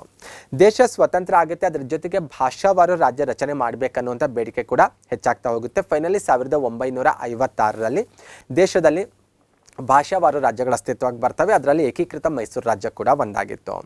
ಓಕೆ, 1956ರಲ್ಲಿ ಅಸ್ತಿತ್ವಕ್ಕೆ ಬಂದಂಥ ಏಕೀಕೃತ ಮೈಸೂರು ರಾಜ್ಯದಲ್ಲಿ ಆಗಿನ ಸಮಯದಲ್ಲಿ 19 ಜಿಲ್ಲೆಗಳಿರೋದು ಕಂಡುಬರುತ್ತೆ. ನಾವೇನು ಮೈಸೂರು ಪ್ರಾಂತ್ಯ ಮೈಸೂರು ರಾಜ್ಯ ಅಂತ ಡಿಸ್ಕಷನ್ ಮಾಡಿದೆವಲ್ವ 1948ರ ಕಾಯ್ದೆ ಬಗ್ಗೆ, ಅದು ಹಳೆ ಮೈಸೂರು ಏರಿಯಾ ಅಂತ ಗುರುತಿಸ್ತೇವಲ್ವ. ಈವನ್ ಮೈಸೂರು ಆಗಿರ್ಬೋದು ಅಥವಾ ಇವತ್ತಿನ ಚಾಮರಾಜನಗರ ಆಗಿರ್ಬೋದು, ಮತ್ತು ಇನ್ನು ಕೆಲವೊಂದು ಜಿಲ್ಲೆಗಳನ್ನು ಕಾಣಿಸ್ತಾ ಇದ್ದಾವಲ್ವ ನಿಮಗೆ, ಆ ಭಾಗದ ಜಿಲ್ಲೆಗಳಿಗೆ ಮಾತ್ರ ಸೀಮಿತವಾಗಿತ್ತು. ಅಂದರೆ 1956ರಲ್ಲಿ ಏಕೀಕೃತ ಮೈಸೂರು ರಾಜ್ಯ ಬಂದಾಗ ಒಂದೇ ರಾಜ್ಯದಲ್ಲಿ ಬೇರೆ ಬೇರೆ ಸಹಕಾರ ಕಾಯ್ದೆಗಳು ಅಸ್ತಿತ್ವದಲ್ಲಿದ್ದು, ಈ ಬೀದರ್, ಗುಲ್ಬರ್ಗ, ರಾಯಚೂರು ಆ ಸಮಯದಲ್ಲಿ ಬಂದಾಗ ಅಲ್ಲಿರುವಂಥ ಸಹಕಾರ ಕಾಯ್ದೆನೇ ಬೇರೆ ಇತ್ತು. ಬಿಕಾಸ್ ಅದು ಹೈದರಾಬಾದ್ ಸಂಸ್ಥಾನಕ್ಕೆ ಒಳಗಾಗಿತ್ತು. ಬೆಳಗಾವಿ ಆಗಿರ್ಬೋದು, ಧಾರವಾಡ, ವಿಜಯಪುರ ಆ ಭಾಗದಲ್ಲಿ ಬಂದಾಗ, ಇವನ್ ಉತ್ತರ ಕನ್ನಡ ಜಿಲ್ಲೆಗಳೇನಿದ್ದಾವಲ್ವ ಆ ಭಾಗದಲ್ಲಿ ಬಂದಾಗ ಅವೆಲ್ಲ ಮುಂಬೈ ಪ್ರಾಂತ್ಯಕ್ಕೆ ಸೇರಿದ್ದು. ಈ ರೀತಿ ಆಯಾ ಪ್ರಾಂತ್ಯದಲ್ಲಿ ಇದ್ದಂಥ ಕಾಯ್ದೆಗಳು ಅಲ್ಲಲ್ಲಿ ಬಳಕೆ ಇದ್ದದ್ದು ಕಂಡುಬರುತ್ತೆ. ಕೇವಲ ಸಹಕಾರ ಕಾಯ್ದೆ ಅಷ್ಟೇ ಅಲ್ಲ, ಬಹುತೇಕ ಕಾಯ್ದೆಗಳಲ್ಲೂ ಕೂಡ ಬೇರೆ ಬೇರೆ ಇದ್ದದ್ದು ಕಂಡುಬರುತ್ತೆ. ಹಾಗಾಗಿ 1956ರಲ್ಲಿ ಏಕೀಕೃತ ಮೈಸೂರು ರಾಜ್ಯ ಅಸ್ತಿತ್ವಕ್ಕೆ ಬಂದ ನಂತರ ರಾಜ್ಯದಲ್ಲಿ ಒಂದು ಬೇಡಿಕೆ ಆರಂಭ ಆಗುತ್ತೆ, ಏಕರೂಪದ ಕಾಯ್ದೆ ಜಾರಿಗೆ ತರಬೇಕು. ಸಹಕಾರ ಕ್ಷೇತ್ರಕ್ಕೆ ರಿಲೇಟೆಡ್ ಆಗಿರ್ಬೋದು, ಕಂದಾಯಕ್ಕೆ ರಿಲೇಟೆಡ್ ಆಗಿರ್ಬೋದು, ಎಲ್ಲ ಕ್ಷೇತ್ರದಲ್ಲೂ ಬಂದಾಗ ಒಂದೇ ರೂಪದ ಕಾಯ್ದೆಗಳನ್ನು ತರಬೇಕು ಇಡೀ ರಾಜ್ಯಕ್ಕೆ ಅನ್ನುವಂಥ ಒಂದು ಪ್ರಯತ್ನ ಆರಂಭ ಆಗುತ್ತೆ. ಫೈನಲಿ ರಾಜ್ಯದಲ್ಲಿ ಏಕರೂಪದ ಕಾಯ್ದೆ ಅಂತ ಬಂದಿದ್ದು ಸಹಕಾರ ಕ್ಷೇತ್ರಕ್ಕೆ ರಿಲೇಟೆಡ್ ಆಗಿ ಬಂದಾಗ ಕರ್ನಾಟಕ ಸಹಕಾರ ಸಂಘಗಳ ಅಧಿನಿಯಮ 1959 ಅನ್ನುವಂಥ ಕಾಯ್ದೆ ರಚನೆ ಮಾಡಲಾಗುತ್ತೆ. ಇದು 1966ರ ಮೇ 25ರಿಂದ ಜಾರಿಗೆ ಬರೋದು ಕಂಡುಬರುತ್ತೆ. ಇದು ಕೂಡ ನಿಮಗೆ ಕ್ಲಿಯರ್ ಆಗಿ ಗೊತ್ತಿರಬೇಕು, ಆ ಅಧಿನಿಯಮದ ಹೆಸರು ಕೂಡ ಗೊತ್ತಿರಬೇಕು, ಅದು ಯಾವಾಗ ಜಾರಿಗೆ ಬಂತು ಅನ್ನೋದು ಕೂಡ ನಿಮಗೆ ಸ್ಪಷ್ಟವಾಗಿ ತಿಳಿದಿರಬೇಕು. ಓಕೆ, ಇದಿಷ್ಟು ನಾವು 3 ಹಂತದಲ್ಲಿ ಡಿಸ್ಕಷನ್ ಮಾಡಿರೋದು. ಜಾಗತಿಕ ಮಟ್ಟದಲ್ಲಿ, ಭಾರತದ ಮಟ್ಟದಲ್ಲಿ ಮತ್ತು ಕರ್ನಾಟಕದ ಹಂತದಲ್ಲಿ ಸಹಕಾರ ಚಳವಳಿ ಅಥವಾ ಸಹಕಾರ ಸಂಘಗಳು ಯಾವ ರೀತಿ ಅಸ್ತಿತ್ವಕ್ಕೆ ಬಂದವು ಅನ್ನೋದನ್ನು ನಾವು ಡಿಸ್ಕಷನ್ ಮಾಡಿರೋದು. ನೆಕ್ಸ್ಟ್ ಒಂದು ನಮಗೆ ಕ್ಲಿಯರ್ ಆಗಬೇಕಾಗಿರೋದು ಸಹಕಾರ ಕ್ಷೇತ್ರಕ್ಕೆ ರಿಲೇಟೆಡ್ ಆಗಿರುವಂಥ ಇನ್ನಿತರೆ ವಿಷಯಗಳು. ಅಂದರೆ ಸಹಕಾರಿ ಸಂಘಗಳ ವಿಧಗಳಾಗಿರ್ಬೋದು, ದೇಶ ಮತ್ತು ರಾಜ್ಯದ ಪ್ರಮುಖ ಸಹಕಾರಿ ಸಂಘಗಳಾಗಿರ್ಬೋದು, ಸಂವಿಧಾನಾತ್ಮಕ ಸ್ಥಾನಮಾನ ಕಲ್ಪಿಸಿಕೊಟ್ಟಿರುವಂಥ ಸಂವಿಧಾನ ತಿದ್ದುಪಡಿ ಆಗಿರ್ಬೋದು, ಸಹಕಾರ ರತ್ನ ಪ್ರಶಸ್ತಿ ಮತ್ತು ಯಶಸ್ವಿನಿ ಯೋಜನೆ ಮತ್ತು ಇನ್ನಿತರ ಕೆಲವೊಂದು ಅಂಕಿಅಂಶಗಳನ್ನು ಸ್ವಲ್ಪ ಕ್ಲಿಯರ್ ಮಾಡ್ಕೊಳ್ಳೋಣ. ಓಕೆ, ಫಸ್ಟ್ ಆಫ್ ಆಲ್ ಸಹಕಾರಿ ಸಂಘಗಳಂದರೆ ನಾವು ಅವನ್ನು 2 ಭಾಗಗಳಾಗಿ ಡಿವೈಡ್ ಮಾಡ್ಬೋದು ಮೇಜರ್ ಆಗಿ ಬಂದಾಗ. ಒಂದು ಪತ್ತಿನ ಸಹಕಾರಿ ಸಂಘಗಳು, ಇನ್ನೊಂದು ಇತರೆ ಸಹಕಾರಿ ಸಂಘಗಳಂತ. ಈ ರೀತಿ ಸಹಕಾರಿ ಸಂಘಗಳನ್ನು ನಾವು 2 ಭಾಗಗಳಾಗಿ ಡಿವೈಡ್ ಮಾಡ್ಬೋದು. ಇದರಲ್ಲಿ ನಮಗೆ ಇಂಪಾರ್ಟೆಂಟ್ ಆಗಿರೋದು ಪತ್ತಿನ ಸಹಕಾರಿ ಸಂಘ ಬಹಳ ಇಂಪಾರ್ಟೆಂಟ್ ನಮಗೆ ಕಾಂಪಿಟೇಟಿವ್ ಎಕ್ಸಾಮ್ ಪರ್ಪೋಸಿಂದ. ಏನಿದು ಪತ್ತಿನ ಸಹಕಾರಿ ಸಂಘ ಅಂತ ನೋಡ್ತಾ ಹೋದರೆ, ಸಾಲವನ್ನು ನೀಡುವಂತಹ ಸಹಕಾರಿ ಸಂಘಗಳಿಗೆ ನಾವು ಪತ್ತಿನ ಸಹಕಾರಿ ಸಂಘ ಅಂತ ಕರೆಯೋದು. ಸಾಲವನ್ನು ನೀಡೋದು, ಆ ವರ್ಡ್ ಕ್ಲಿಯರ್ ಆಗಿ ನೆನ್ಪಿಟ್ಕೋಬೇಕು. ಪತ್ತಿನ ಸಹಕಾರಿ ಸಂಘ ಅಂದರೆ ನಿಮಗೆ ನೆನಪಿರಬೇಕು, ಅದು ಸಾಲವನ್ನು ನೀಡುವಂಥ ಸಹಕಾರಿ ಸಂಘ ಆಗಿರುತ್ತೆ.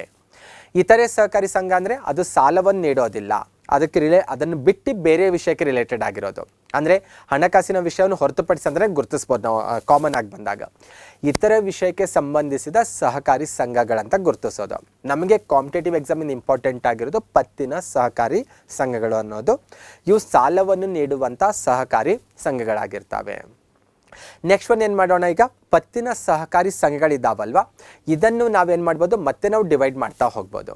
ಪತ್ತಿನ ಸಹಕಾರಿ ಸಂಘಗಳನ್ನು ಮತ್ತೆ ನಾವು 2 ಭಾಗಗಳಾಗಿ ಡಿವೈಡ್ ಮಾಡ್ಬೋದು. ಒಂದು ಕೃಷಿ ಪತ್ತಿನ ಸಂಘಗಳಂತ, ಇನ್ನೊಂದು ಕೃಷಿಯೇತರ ಪತ್ತಿನ ಸಂಘಗಳು. ಬೇಸಿಕ್ಲಿ ಒಂದು ಕ್ಲಿಯರ್ ಇರಬೇಕು ನಿಮಗೆ, ಪತ್ತಿನ ಸಹಕಾರಿ ಸಂಘಗಳಂದರೆ ಇವು ಸಾಲವನ್ನು ನೀಡುವಂಥ ಸಹಕಾರಿ ಸಂಘಗಳು. ಇನ್ ಕೇಸ್ ಯಾವುದೋ ಒಂದು ಪತ್ತಿನ ಸಹಕಾರಿ ಸಂಘ ನಿಮ್ಮೂರಲ್ಲಿದೆ ಅಂತ ಇಟ್ಕೊಳ್ಳೋಣ, ಅದು ರೈತರಿಗೆ ಅಥವಾ ಕೃಷಿಕರಿಗೆ ಸಾಲ ನೀಡ್ತಾ ಇತ್ತು ಅಂದರೆ ಅದಕ್ಕೆ ನಾವು ಕೃಷಿ ಪತ್ತಿನ ಸಂಘ ಅಂತ ಕರಿಬೇಕು. ರೈತರಿಗೆ ಹಣಕಾಸಿನ ನೆರವನ್ನು ನೀಡ್ತಾ ಇತ್ತು ಅಂದರೆ ಅದಕ್ಕೆ ಕೃಷಿ ಪತ್ತಿನ ಸಂಘ ಅಂತ ಕರಿಬೇಕು. ನಿಮ್ಮೂರಲ್ಲಿ ಯಾವುದೋ ಒಂದು ಪತ್ತಿನ ಸಂಘ ಇದೆ, ಅದು ಕೃಷಿ ಕ್ಷೇತ್ರವನ್ನು ಹೊರತುಪಡಿಸಿ ಬೇರೆ ಕ್ಷೇತ್ರದವರಿಗೆ ಹಣಕಾಸಿನ ನೆರವನ್ನು ನೀಡ್ತಾ ಇತ್ತು, ಬೇರೆ ಕ್ಷೇತ್ರದವರಿಗೆ ಅದು ಸಾಲ ನೀಡ್ತಾ ಇತ್ತಂದರೆ ಅದಕ್ಕೆ ಕೃಷಿಯೇತರ ಪತ್ತಿನ ಸಂಘ ಅಂತ ಕರೆಯೋದು. ಇದು ಮೇಜರ್ ಆಗಿರುವಂಥ ವ್ಯತ್ಯಾಸ. ಒನ್ ಟೈಮ್ ರಿಕಾಲ್ ಮಾಡ್ತೀನಿ ನಾನು. ಪತ್ತಿನ ಸಹಕಾರಿ ಸಂಘ ಅಂದರೆ ಸಾಲವನ್ನು ನೀಡುವಂಥ ಸಹಕಾರಿ ಸಂಘಗಳು. ಕೃಷಿಕರಿಗೆ ಸಾಲ ನೀಡ್ತಾ ಇದ್ರೆ ಅದಕ್ಕೆ ಕೃಷಿ ಪತ್ತಿನ ಸಹಕಾರಿ ಸಂಘ ಅಂತ ಕರಿಬೇಕು. ಕೃಷಿ ಕ್ಷೇತ್ರವನ್ನು ಹೊರತುಪಡಿಸಿ ಬೇರೆ ಏರಿಯಾದವರಿಗೆ ಏನಾದರೂ ಇದು ಸಾಲ ನೀಡ್ತಾ ಇತ್ತು ಅಂದರೆ ಅದಕ್ಕೆ ಕೃಷಿಯೇತರ ಪತ್ತಿನ ಸಂಘ ಅಂತ ಕರೆಯೋದು. ಇತರೆ ಸಹಕಾರಿ ಸಂಘ ಅಂದರೆ ಆಲ್ರೆಡಿ ಗೊತ್ತಾಗಿದೆ, ಬೇಸಿಕ್ ಆಗಿ ಕೃಷಿ ಪತ್ತೇತರ ಸಹಕಾರಿ ಸಂಘ ಅಥವಾ ಕೃಷಿಯೇತರ ಪತ್ತೇತರ ಸಹಕಾರಿ ಸಂಘ ಅಂತ ಗುರುತಿಸೋದು. ನಮಗೆ ಬಹಳ ಇಂಪಾರ್ಟೆಂಟ್ ಆಗಿರೋದಿಲ್ಲಿ ಪತ್ತಿನ ಸಹಕಾರಿ ಸಂಘ. ಅದರಲ್ಲಿ ಕೃಷಿ ಪತ್ತಿನ ಸಂಘಗಳು ಬಹಳ ಇಂಪಾರ್ಟೆಂಟ್ ಆಗುತ್ತೆ. ಈ ಕೃಷಿ ಪತ್ತಿನ ಸಂಘಗಳು ಅಂದರೆ ರೈತರಿಗೆ ಸಾಲ ನೀಡುವಂತಹ ಸಹಕಾರಿ ಸಂಘಗಳಿದ್ದಾವಲ್ವಾ, ಈ ರೈತರಿಗೆ ಸಾಲ ನೀಡುವಂತಹ ಸಹಕಾರಿ ಸಂಘಗಳನ್ನು ಮತ್ತೆ ನಾವೇನು ಮಾಡ್ಬೋದು, ಡಿವೈಡ್ ಮಾಡ್ತಾ ಹೋಗ್ಬೋದು. ಫಸ್ಟ್ ಆಫ್ ಆಲ್ ಯಾವ ರೀತಿ ಡಿವೈಡ್ ಮಾಡ್ಬೋದು ಅಂದರೆ ಇಲ್ಲಿ ನಿಮಗೆ ಕಾಣಿಸ್ತಾ ಇದೆ, ಅಲ್ಪಾವಧಿ ಮತ್ತು ಮಧ್ಯಮಾವಧಿ ಕೃಷಿ ಪತ್ತಿನ ಸಂಘಗಳು, ದೀರ್ಘಾವಧಿ ಕೃಷಿ ಪತ್ತಿನ ಸಂಘಗಳಂತ. ಅಂದರೆ ರೈತರಿಗೆ ಅಲ್ಪಾವಧಿ ಮತ್ತು ಮಧ್ಯಮಾವಧಿಗೆ ಕೃಷಿ ಸಾಲ ನೀಡ್ತಾ ಇರುವಂತಹ ಸಂಘಗಳಿದ್ದಾವೆ, ಅವುಗಳಿಗೆ ನಾವು ಅಲ್ಪಾವಧಿ ಮತ್ತು ಮಧ್ಯಮಾವಧಿ ಕೃಷಿ ಪತ್ತಿನ ಸಂಘಗಳಂತ ಕರೆಯೋದು. ಅವು ಯಾವಂತ ನಿಮಗೆ ಕಾಣಿಸ್ತಾ ಇದ್ದಾವೆ, ಪ್ರಾಥಮಿಕ ಪತ್ತಿನ ಸಂಘ ಅಂತ, ಜಿಲ್ಲಾ ಕೇಂದ್ರ ಸಹಕಾರಿ ಬ್ಯಾಂಕು ಮತ್ತು ರಾಜ್ಯ ಸಹಕಾರಿ ಬ್ಯಾಂಕ್ ಅಂತ ಗುರುತಿಸ್ತೇವೆ. ದೀರ್ಘಾವಧಿ ಕೃಷಿ ಪತ್ತಿನ ಸಂಘಗಳೆಂದರೆ ಪ್ರಾಥಮಿಕ ಭೂ ಅಭಿವೃದ್ಧಿ ಬ್ಯಾಂಕ್ ಆಗಿರ್ಬೋದು, ಕೇಂದ್ರ ಭೂ ಅಭಿವೃದ್ಧಿ ಬ್ಯಾಂಕ್, ಇವೆಲ್ಲವೂ ಕೂಡ ರೈತರಿಗೆ ದೀರ್ಘಾವಧಿ ಕೃಷಿ ಪತ್ತಿನ ಸಾಲವನ್ನು ನೀಡ್ತಾವಂತ ಹೇಳೋದು. ಈ ರೀತಿ ಕೃಷಿ ಪತ್ತಿನ ಸಂಘಗಳನ್ನು ಏನು ಮಾಡ್ತೇವೆ ನಾವು ಅಲ್ಪಾವಧಿ ಮತ್ತು ದೀರ್ಘಾವಧಿ ಅಂತ ಡಿವೈಡ್ ಮಾಡ್ತೇವೆ. ಅಲ್ಪಾವಧಿಗೆ ಸಾಲ ನೀಡುವಂಥ ಸಂಘಗಳು ಯಾವಂತ ನಿಮಗೆ ಕಾಣಿಸ್ತಾ ಇದ್ದಾವೆ, ಪ್ರಾಥಮಿಕ ಕೃಷಿ ಪತ್ತಿನ ಸಂಘ, ಜಿಲ್ಲಾ ಕೇಂದ್ರ ಸಹಕಾರಿ ಬ್ಯಾಂಕು, ರಾಜ್ಯ ಸಹಕಾರಿ ಬ್ಯಾಂಕು. ಇವುಗಳ ಹೆಸರೆಲ್ಲ ನೀವು ಕೇಳಿರ್ತೀರ. ಜಿಲ್ಲಾ ಕೇಂದ್ರ ಸಹಕಾರಿ ಬ್ಯಾಂಕಿಗೆ DCC ಬ್ಯಾಂಕ್ ಅಂತ ಕರಿತೇವೆ, ಕ್ಲಿಯರ್ ಆಗಿರಬೇಕು. ರಾಜ್ಯ ಮಟ್ಟದಲ್ಲಿರುವಂಥ ಬ್ಯಾಂಕಿಗೆ ನಾವು ಅಪೆಕ್ಸ್ ಬ್ಯಾಂಕ್ ಅಂತ ಕರಿತೇವೆ. ಪ್ರಾಥಮಿಕ ಮಟ್ಟದಲ್ಲಿ ಆಲ್ರೆಡಿ ನಿಮ್ಮ ಊರು ಅಥವಾ ನಿಮ್ಮ ಅಕ್ಕಪಕ್ಕ ಹೋಬಳಿ ಲೆವೆಲ್ ಊರಲ್ಲಾದರೂ ನೀವು ನೋಡಿರ್ತೀರ, ಪ್ರಾಥಮಿಕ ಕೃಷಿ ಪತ್ತಿನ ಸಹಕಾರಿ ಸಂಘ ಅಂತಲೇ ಬೋರ್ಡ್ ಹಾಕೊಂಡಿರ್ತಾರೆ.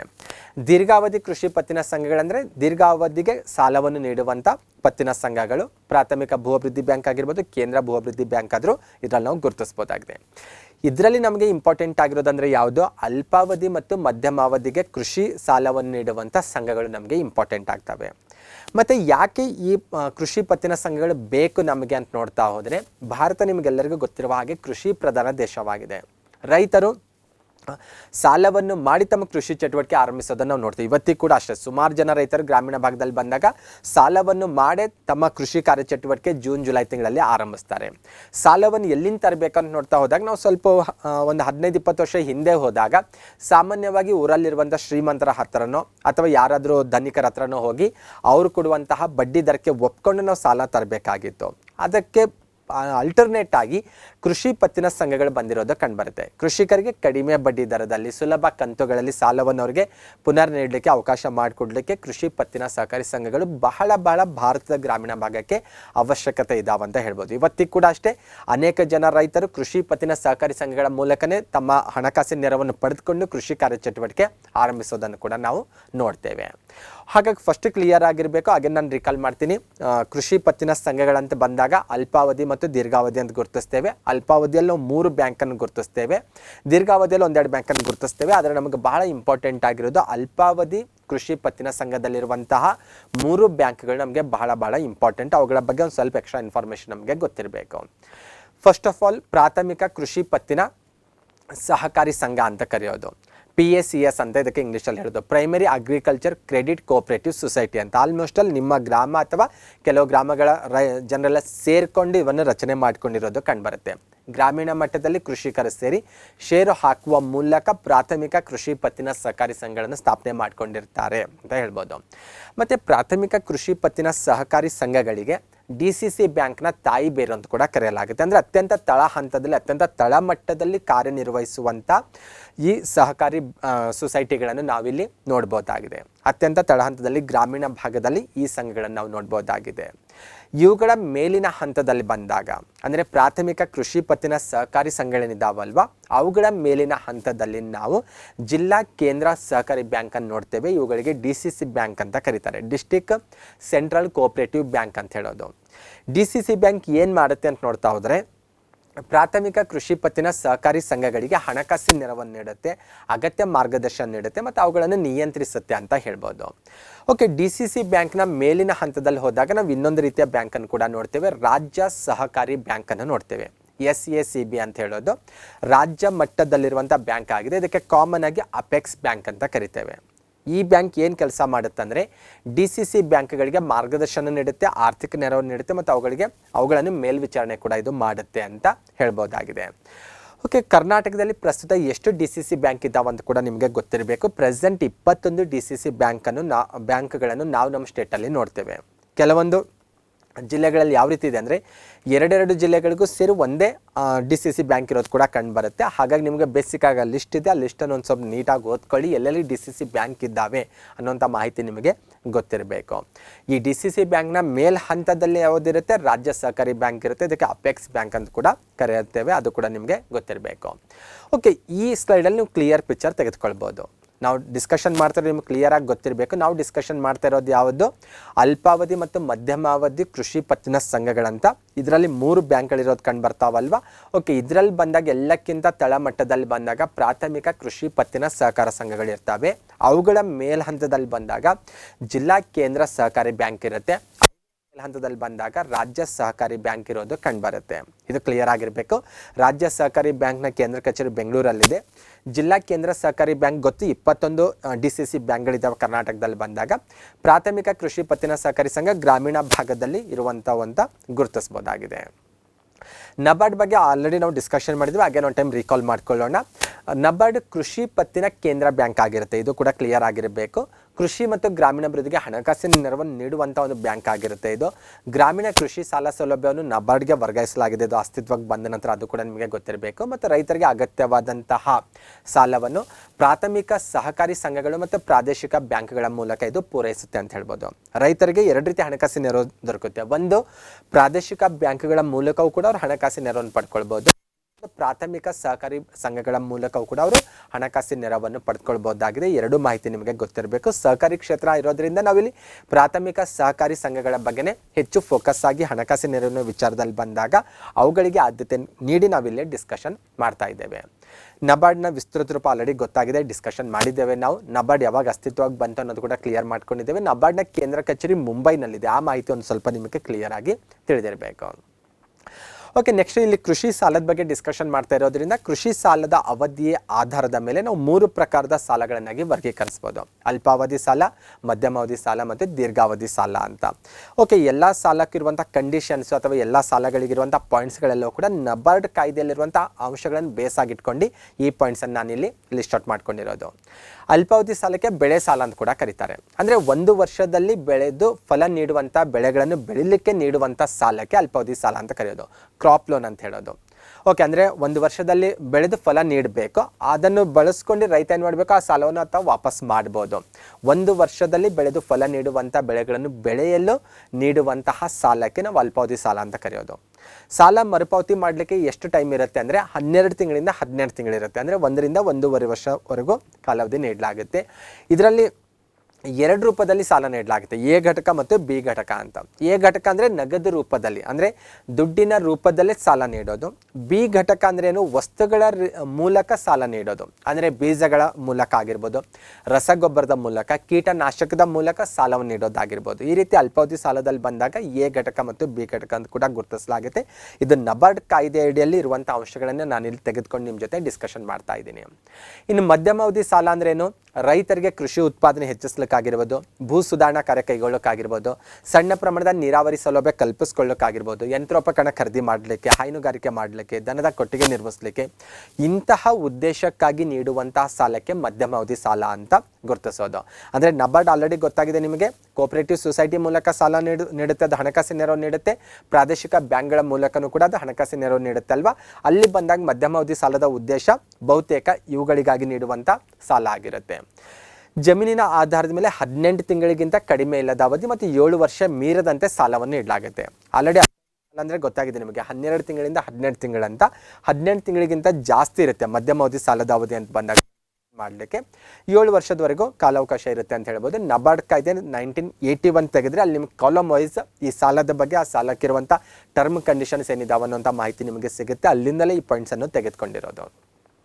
ದೀರ್ಘಾವಧಿ ಸಾಲ ಅಂದರೆ 7 ವರ್ಷದಿಂದ 15 ಅಥವಾ 20 ವರ್ಷಗಳ ಅವಧಿಗೆ ನೀಡುವಂಥ ಸಾಲ ಆಗಿರುತ್ತೆ. ಇದು ನಬಾರ್ಡ್ ಕಾಯ್ದೆ 1981ದಲ್ಲಿ ಬರುವಂಥ ಕಲಂ 25 ಪ್ರಕಾರ ನೀಡಲಾಗುತ್ತೆ. ಕೆಲವೊಂದು ಉದ್ದೇಶಗಳು, ಸ್ಪೆಷಲಿ ಯಾವ ಉದ್ದೇಶಗಳಂದರೆ ಕೃಷಿ ಭೂಮಿಯನ್ನು ಅಭಿವೃದ್ಧಿಪಡಿಸಲಿಕ್ಕೆ, ಭೂಮಿಯ ಫಲವತ್ತತೆಯನ್ನು ಹೆಚ್ಚಿಸಲಿಕ್ಕೆ, ನಮ್ಮ ಜಮೀನಿಗೆ ಬೇಲಿ ಹಾಕಲಿಕ್ಕೆ ಅದಕ್ಕೆಲ್ಲ ದೀರ್ಘಾವಧಿ ಸಾಲ ಪಡ್ಕೋಬೋದು. ಬಾವಿ ತೆಗಿಲಿಕ್ಕಾಗಿರ್ಬೋದು, ಕೊಳವೆ ಬಾವಿ ಹಾಕಿಸ್ಲಿಕ್ಕೆ, ಬಾವಿ ರಿಪೇರಿ ಮಾಡಲಿಕ್ಕೆ, ನೀವೇನಾದರೂ ಡ್ರಿಪ್ ಇರಿಗೇಷನ್ ಮಾಡ್ತೀರಾ ಅಂದರೆ ಅದಕ್ಕೆ ದೀರ್ಘಾವಧಿ ಸಾಲ ನೀಡಲಾಗುತ್ತೆ. ತೆಂಗು, ಅಡಿಕೆ, ದ್ರಾಕ್ಷಿ, ಏಲಕ್ಕಿ ಅಂತಹ ವಾಣಿಜ್ಯ ಬೆಳೆಗಳನ್ನು ಬೆಳೀಲಿಕ್ಕೂ ಕೂಡ ದೀರ್ಘಾವಧಿ ಸಾಲ ಪಡೆದುಕೊಳ್ಳಾಗುತ್ತೆ. ಯಾಕಂದರೆ ಇವೆಲ್ಲವೂ ಕೂಡ 1 ವರ್ಷಕ್ಕೆ ಫಲ ನೀಡೋದಿಲ್ಲ, ಇದಕ್ಕೆ ಜಾಸ್ತಿ ಟರ್ಮ್ ಬೇಕಾಗುತ್ತಲ್ವ, ಹಾಗಾಗಿ ದೀರ್ಘಾವಧಿ ಸಾಲ ನೀಡಲಾಗುತ್ತೆ. ಕೃಷಿ ಯಂತ್ರೋಪಕರಣ ಅಂದರೆ ಟ್ರ್ಯಾಕ್ಟರ್, ಪವರ್ ಟಿಲ್ಲರ್ ಇಂಥವೆಲ್ಲ ಖರೀದಿ ಮಾಡ್ತೀವಂದ್ರೂ ಕೂಡ ನೀವು ದೀರ್ಘಾವಧಿ ಸಾಲ ಪಡ್ಕೋಬೋದಾಗಿದೆ. ಕೃಷಿ ಆಧಾರಿತ ಉಪಕಸಬುಗಳು ಅಂದರೆ ಕೃಷಿ ಮೇಲೆ ಡಿಪೆಂಡ್ ಆಗಿರುವಂಥ ಉಪಕಸಬುಗಳು ಅಂದರೆ ಹೈನುಗಾರಿಕೆ ಆಗಿರ್ಬೋದು, ಕುರಿ ಸಾಕಾಣಿಕೆ, ಕೋಳಿ ಸಾಕಾಣಿಕೆ, ರೇಷ್ಮೆ ಸಾಕಾಣಿಕೆ, ಇಂಥವಕ್ಕೆಲ್ಲವೂ ಕೂಡ ದೀರ್ಘಾವಧಿ ಸಾಲವನ್ನು ನೀಡಲಾಗುತ್ತೆ ಅನ್ನೋದು ನಿಮಗೆ ತಿಳಿದಿರಬೇಕು. ನೆಕ್ಸ್ಟ್ ಬರೋಣ, ಕರ್ನಾಟಕದ ಪ್ರಮುಖ ಸಹಕಾರಿ ಸಂಘಗಳು ಯಾವುದನ್ನೋದು. ಅಂದರೆ ಸ್ಪೆಷಲಿ ಕಾಂಪಿಟೇಟಿವ್ ಎಕ್ಸಾಮಲ್ಲಿ ಬಹಳಷ್ಟು ಸಾರಿ ರಿಪೀಟ್ ಆಗಿರುವಂಥ ಕ್ವಶನ್ಸನ್ನು ಬೇಸ್ ಆಗಿಟ್ಕೊಂಡು ಕೆಲವೊಂದು ಪ್ರಮುಖ ಸಹಕಾರಿ ಸಂಘಗಳ ಬಗ್ಗೆ ನಾನಿಲ್ಲಿ ಡಿಸ್ಕಷನ್ ಮಾಡ್ತಾ ಇರೋದು.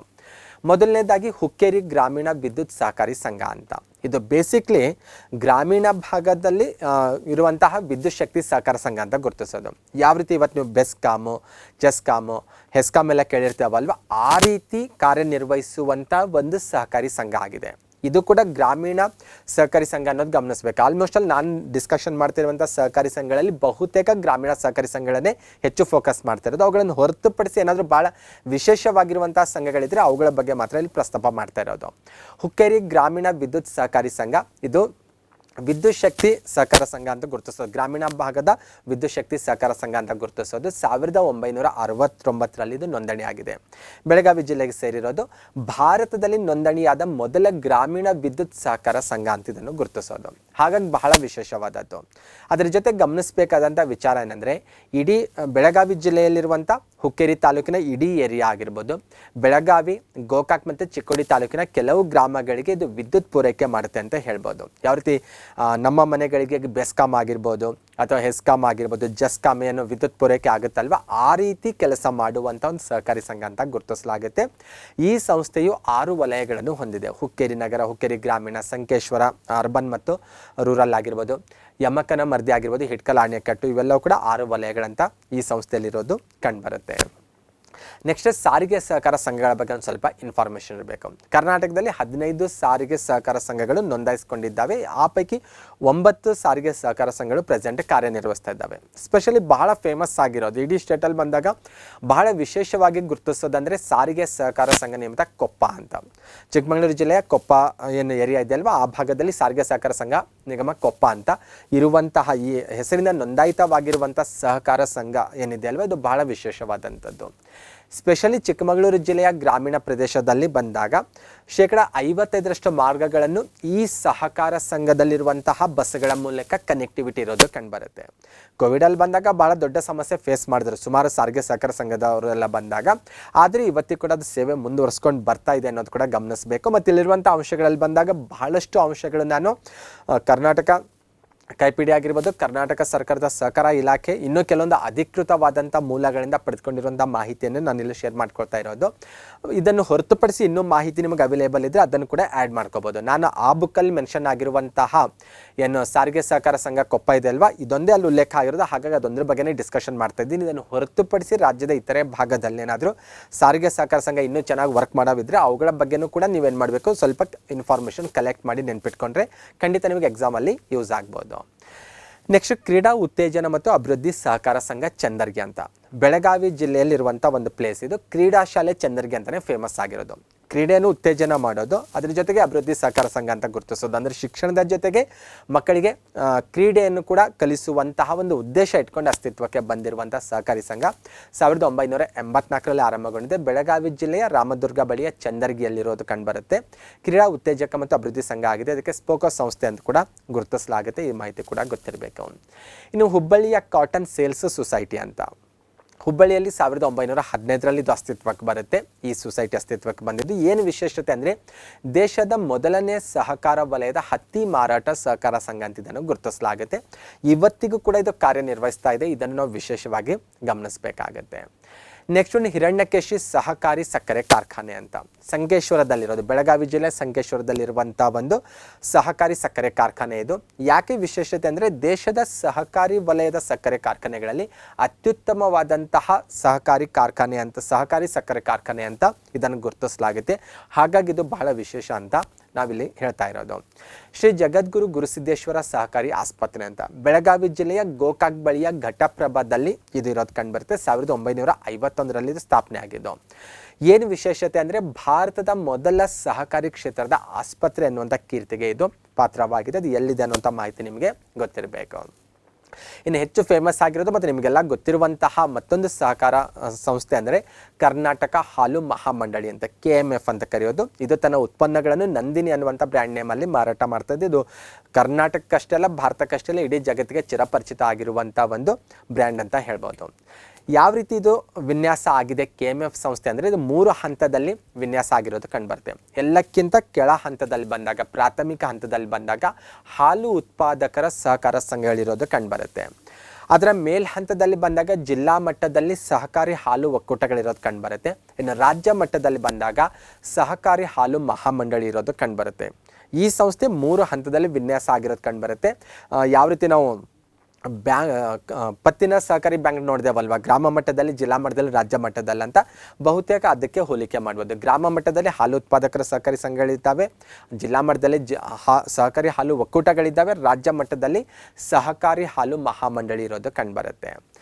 ಇನ್ನು 1974ರಲ್ಲಿ ಸಹಕಾರಿ ವಲಯದಡಿಯಲ್ಲಿ KMF ಅಸ್ತಿತ್ವಕ್ಕೆ ಬಂದಿದ್ದು.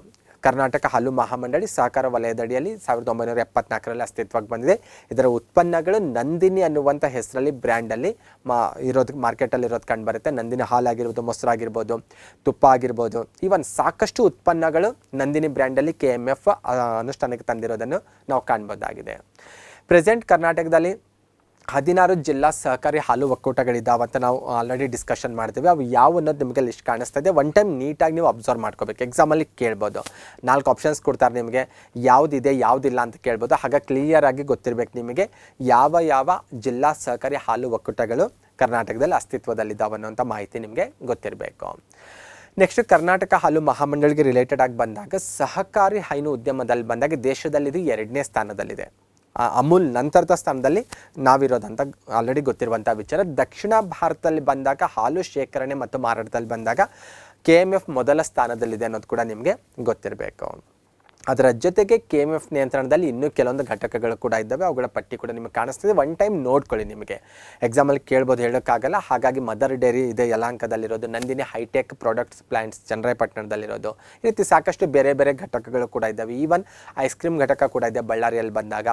ಕೇಂದ್ರೀಯ ತರಬೇತಿ ಸಂಸ್ಥೆ ಬೆಂಗಳೂರು ಮತ್ತು ತರಬೇತಿ ಸಂಸ್ಥೆಗಳು ಮೈಸೂರು ಧಾರವಾಡದಲ್ಲಿ ಇರ್ಬೋದು. ಈ ರೀತಿ ಸಾಕಷ್ಟು ಬೇರೆ ಬೇರೆ ಘಟಕಗಳು ಕೂಡ KMF ನಿಯಂತ್ರಣದಲ್ಲಿರೋದು ಕಂಡು ಬರ್ತವೆ. ಇದು ರಿಲೇಟೆಡ್ ಆಗಿರೋದು, ಇಂಡೈರೆಕ್ಟಾಗಿ ಬೇರೆ ಬೇರೆ ವಿಷಯಗಳಿಗೆ ರಿಲೇಟೆಡ್ ಆಗಿರುವಂತಹ ಘಟಕಗಳು ಕೂಡ KMF ಅಡಿಯಲ್ಲಿ ಕಾರ್ಯನಿರ್ವಹಿಸ್ತಾ ಇದ್ದಾವೆ.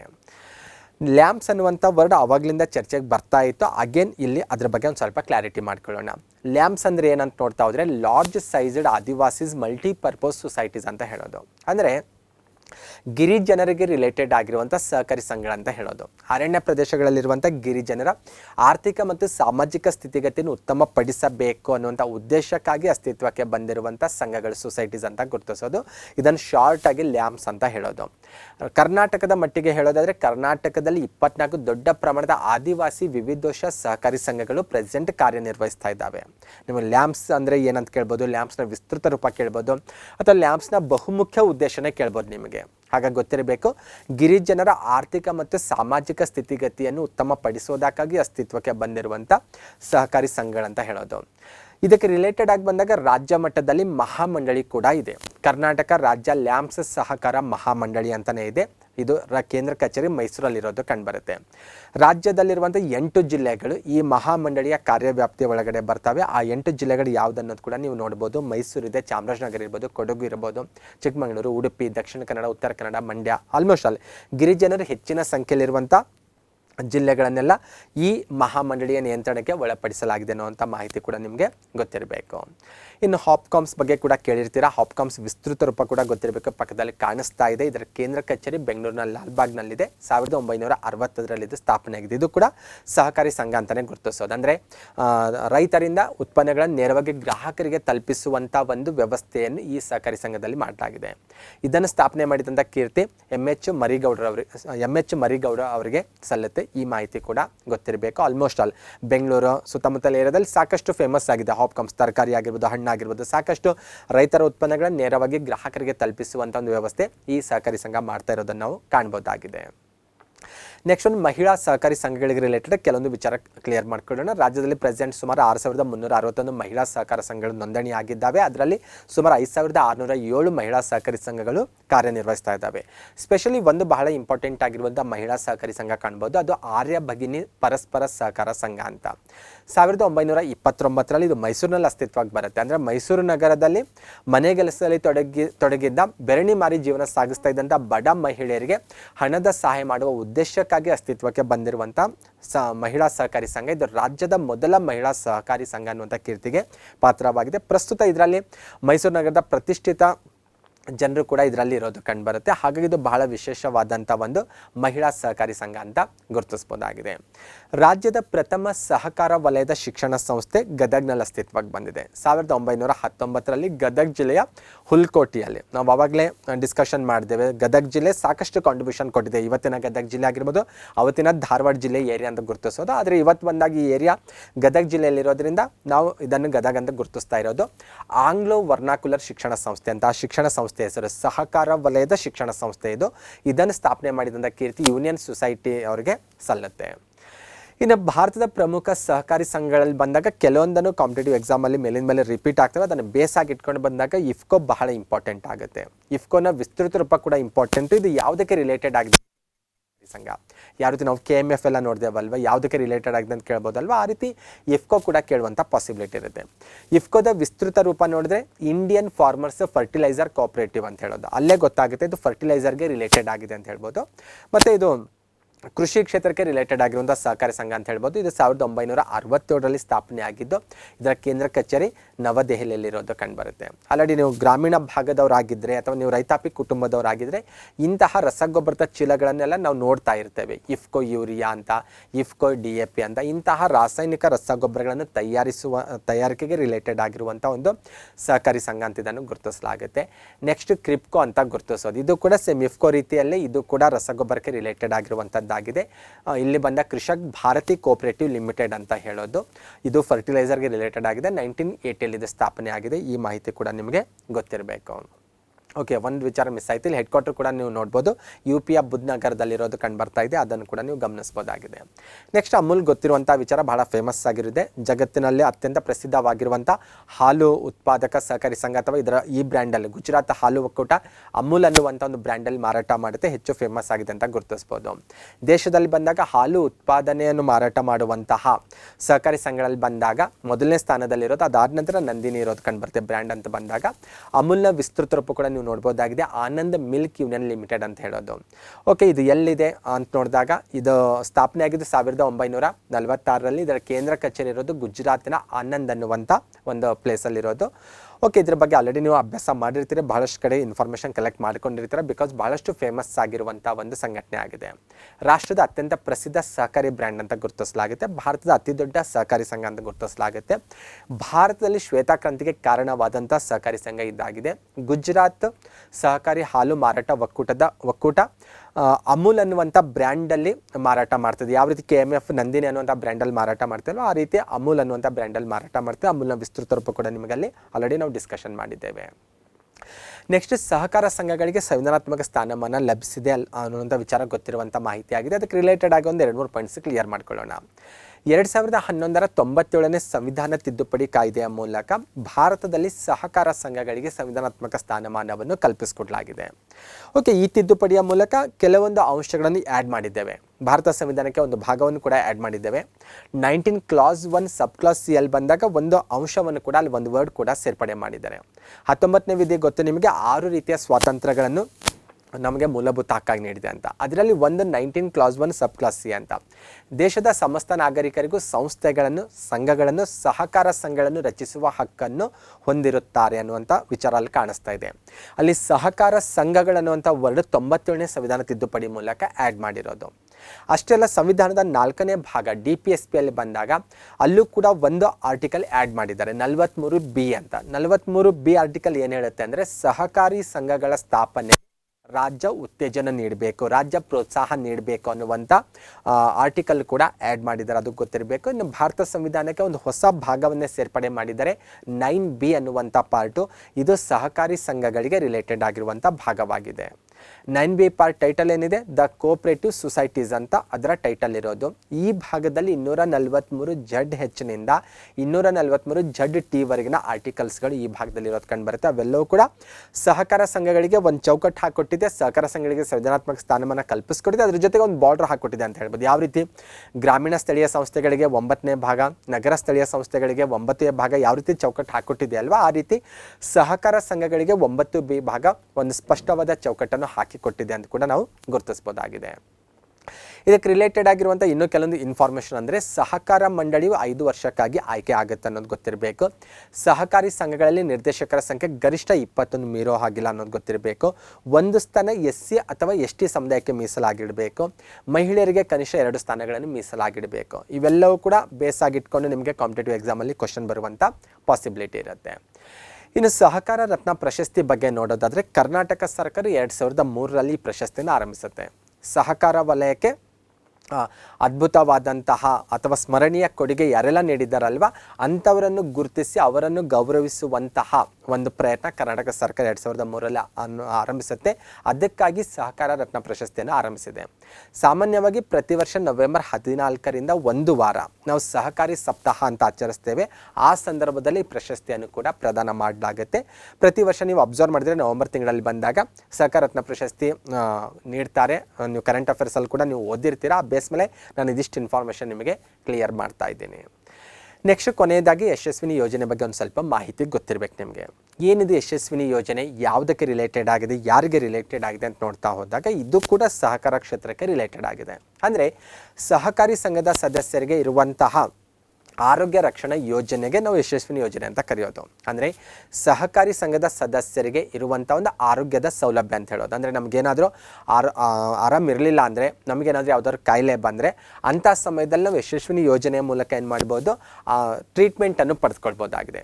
2003ರ ಜೂನ್ ತಿಂಗಳಲ್ಲಿ ಕರ್ನಾಟಕ ಸರ್ಕಾರ ಇದನ್ನು ರಾಜ್ಯದಲ್ಲಿ ಅನುಷ್ಠಾನಕ್ಕೆ ತರುತ್ತೆ.